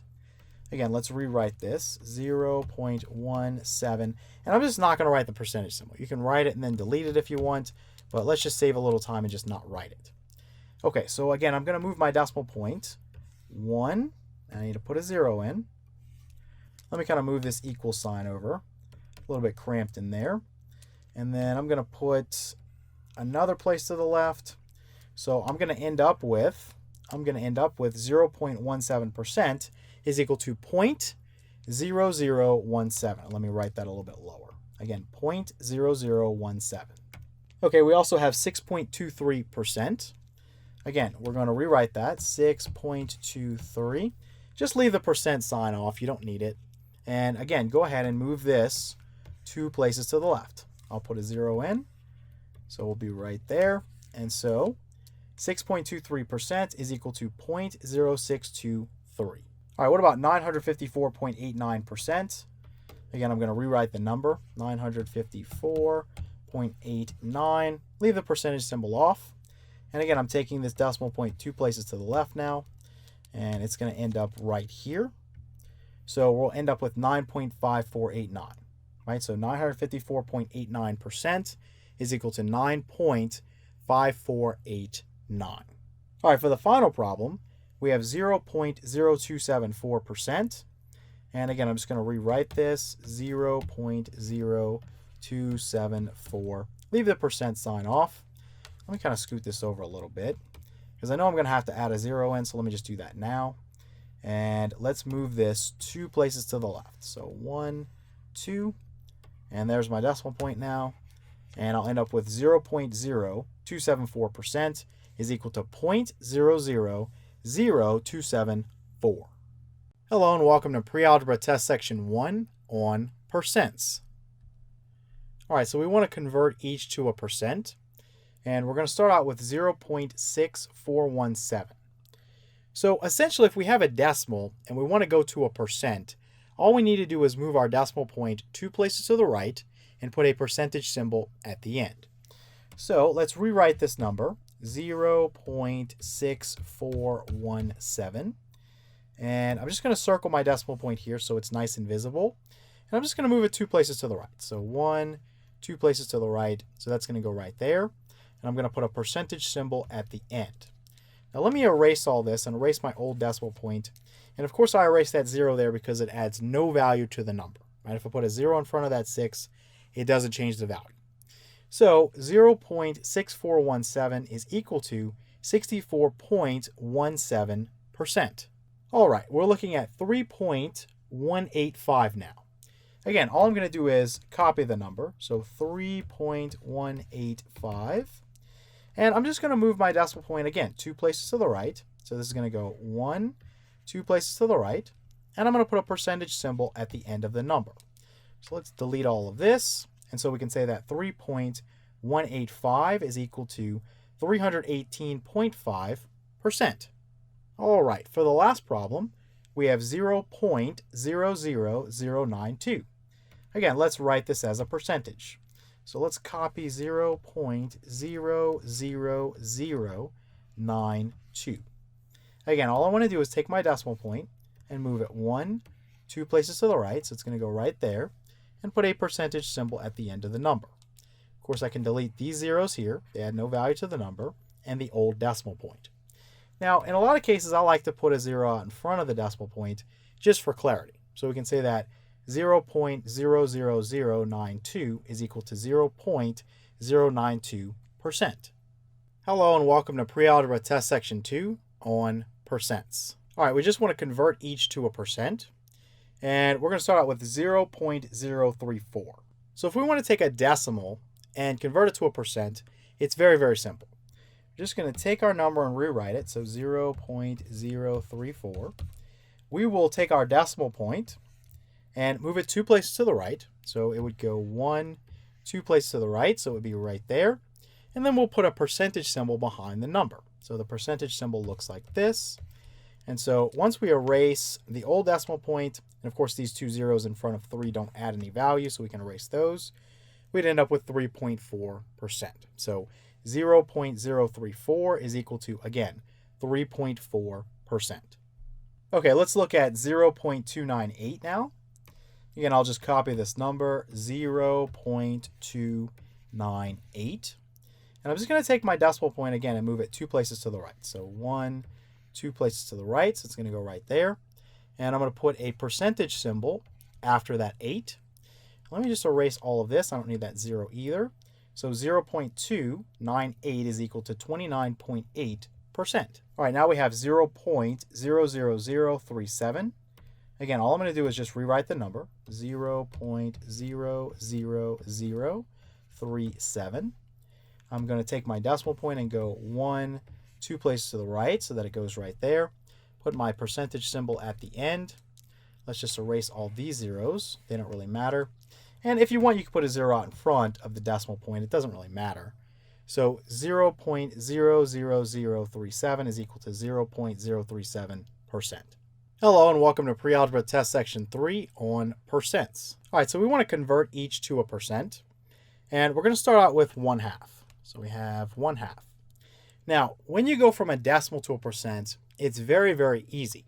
When you take a fraction and you go to a percent, it's somewhat more complicated, right? Or I wouldn't say complicated, somewhat more tedious because sometimes you have a lot of work to do. In this particular case, when you have a fraction where you can multiply the denominator, which in this case is 2, by a whole number and get to 100, you basically have an easy problem. So I know that 2 times 50 is 100, right? So if I multiply the denominator by 50 and the numerator by 50, I now get a fraction that is a percent. 1 times 50 is 50. Over 2 times 50, that's 100. Remember from the lesson that the definition of a percent is a fraction where the denominator is 100. It means parts per 100. So I have 50 parts per 100, or the number 50, which is our numerator, percent. Right? So when you have a denominator of 100, just take your numerator, which in this case is 50, follow it up with a percentage symbol, and you have your answer. Now, kind of the other way to do this, kind of the more tedious method, is to divide 1 by 2. Right, we're basically taking the fraction and writing it as a decimal. So I'll put a decimal point here and bring it up into the answer and put a 0 here. 2 goes into 10 5 times. 5 times 2 is 10. Subtract and get 0. So I'd have 0.5. 1/2 is equal to 0.5 in decimal form So then as a percentage, I would move that decimal point 2 places to the right. So 1, 2 places to the right. And so I can actually delete both of these because I don't need to display a decimal point there. We know that it's there. And I can just put a percentage symbol at the end. And so 1/2 is equal to 0.5, which is also equal to 50%. So just basically 2 different ways to achieve the same result. This way here was a lot quicker because we had a whole number that we could multiply our denominator by to get to 100.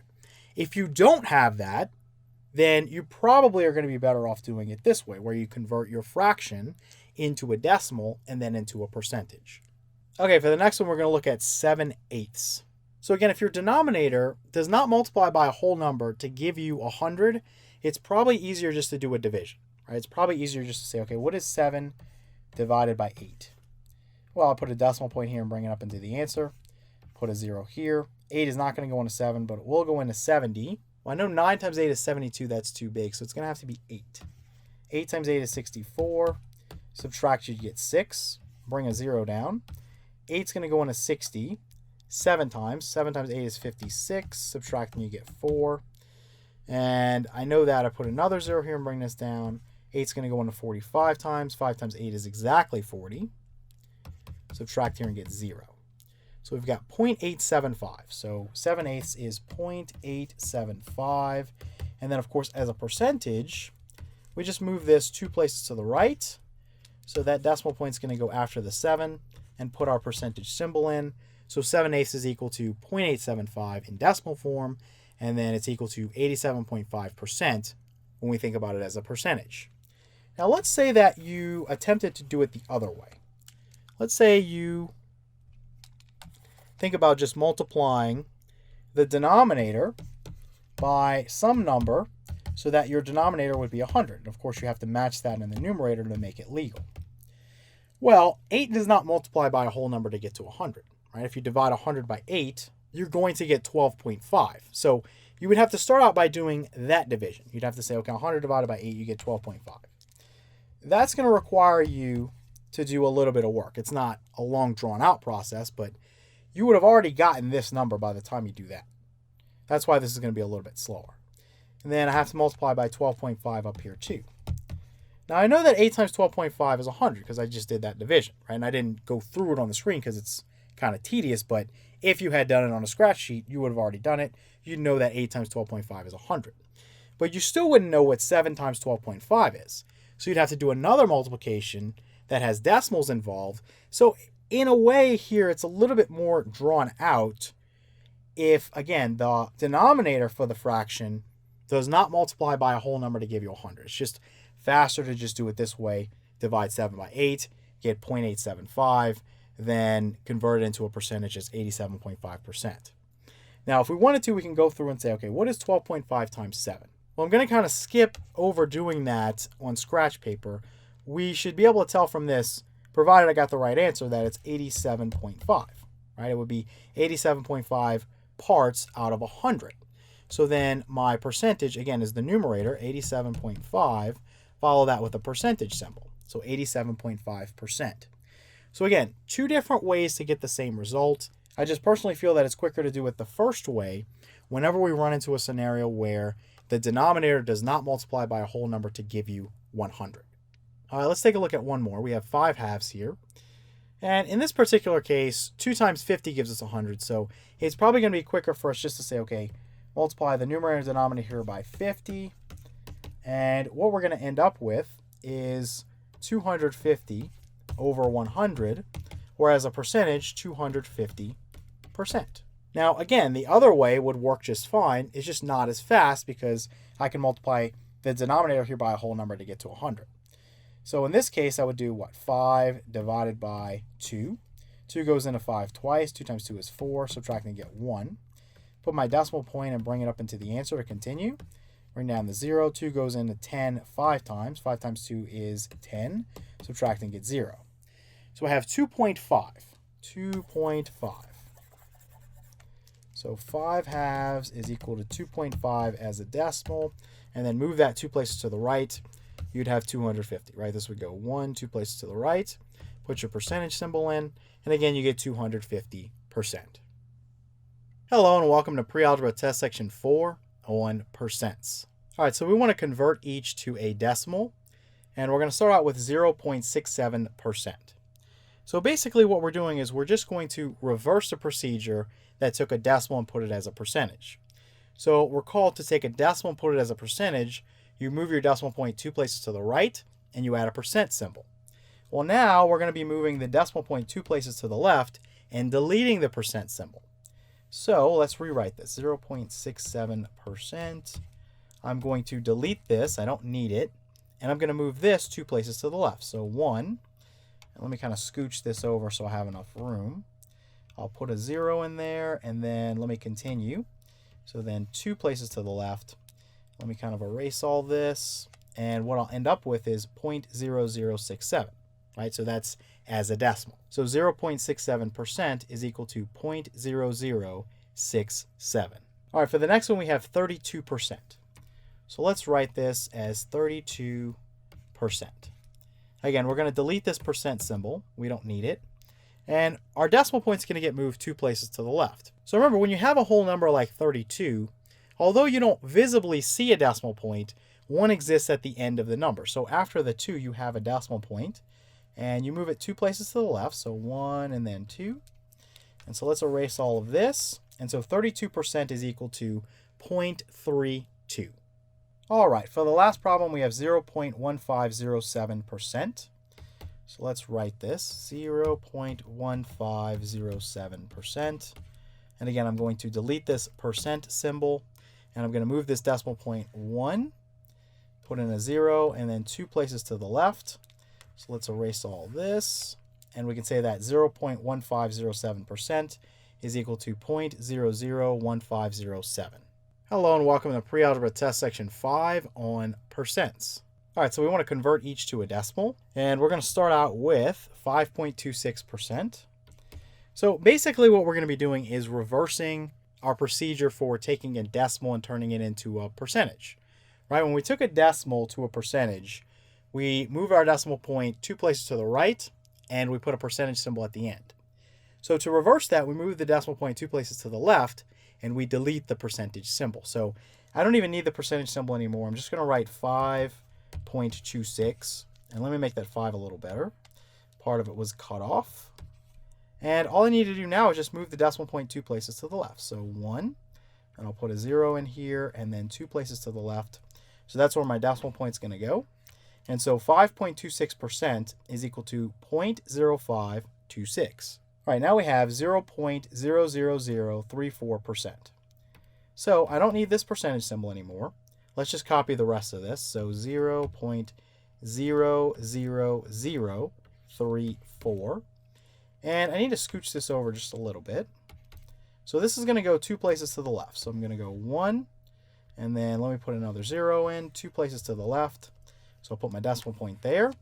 And so 0.00034% is equal to 0.0000034. All right, for the last one, we have 724%.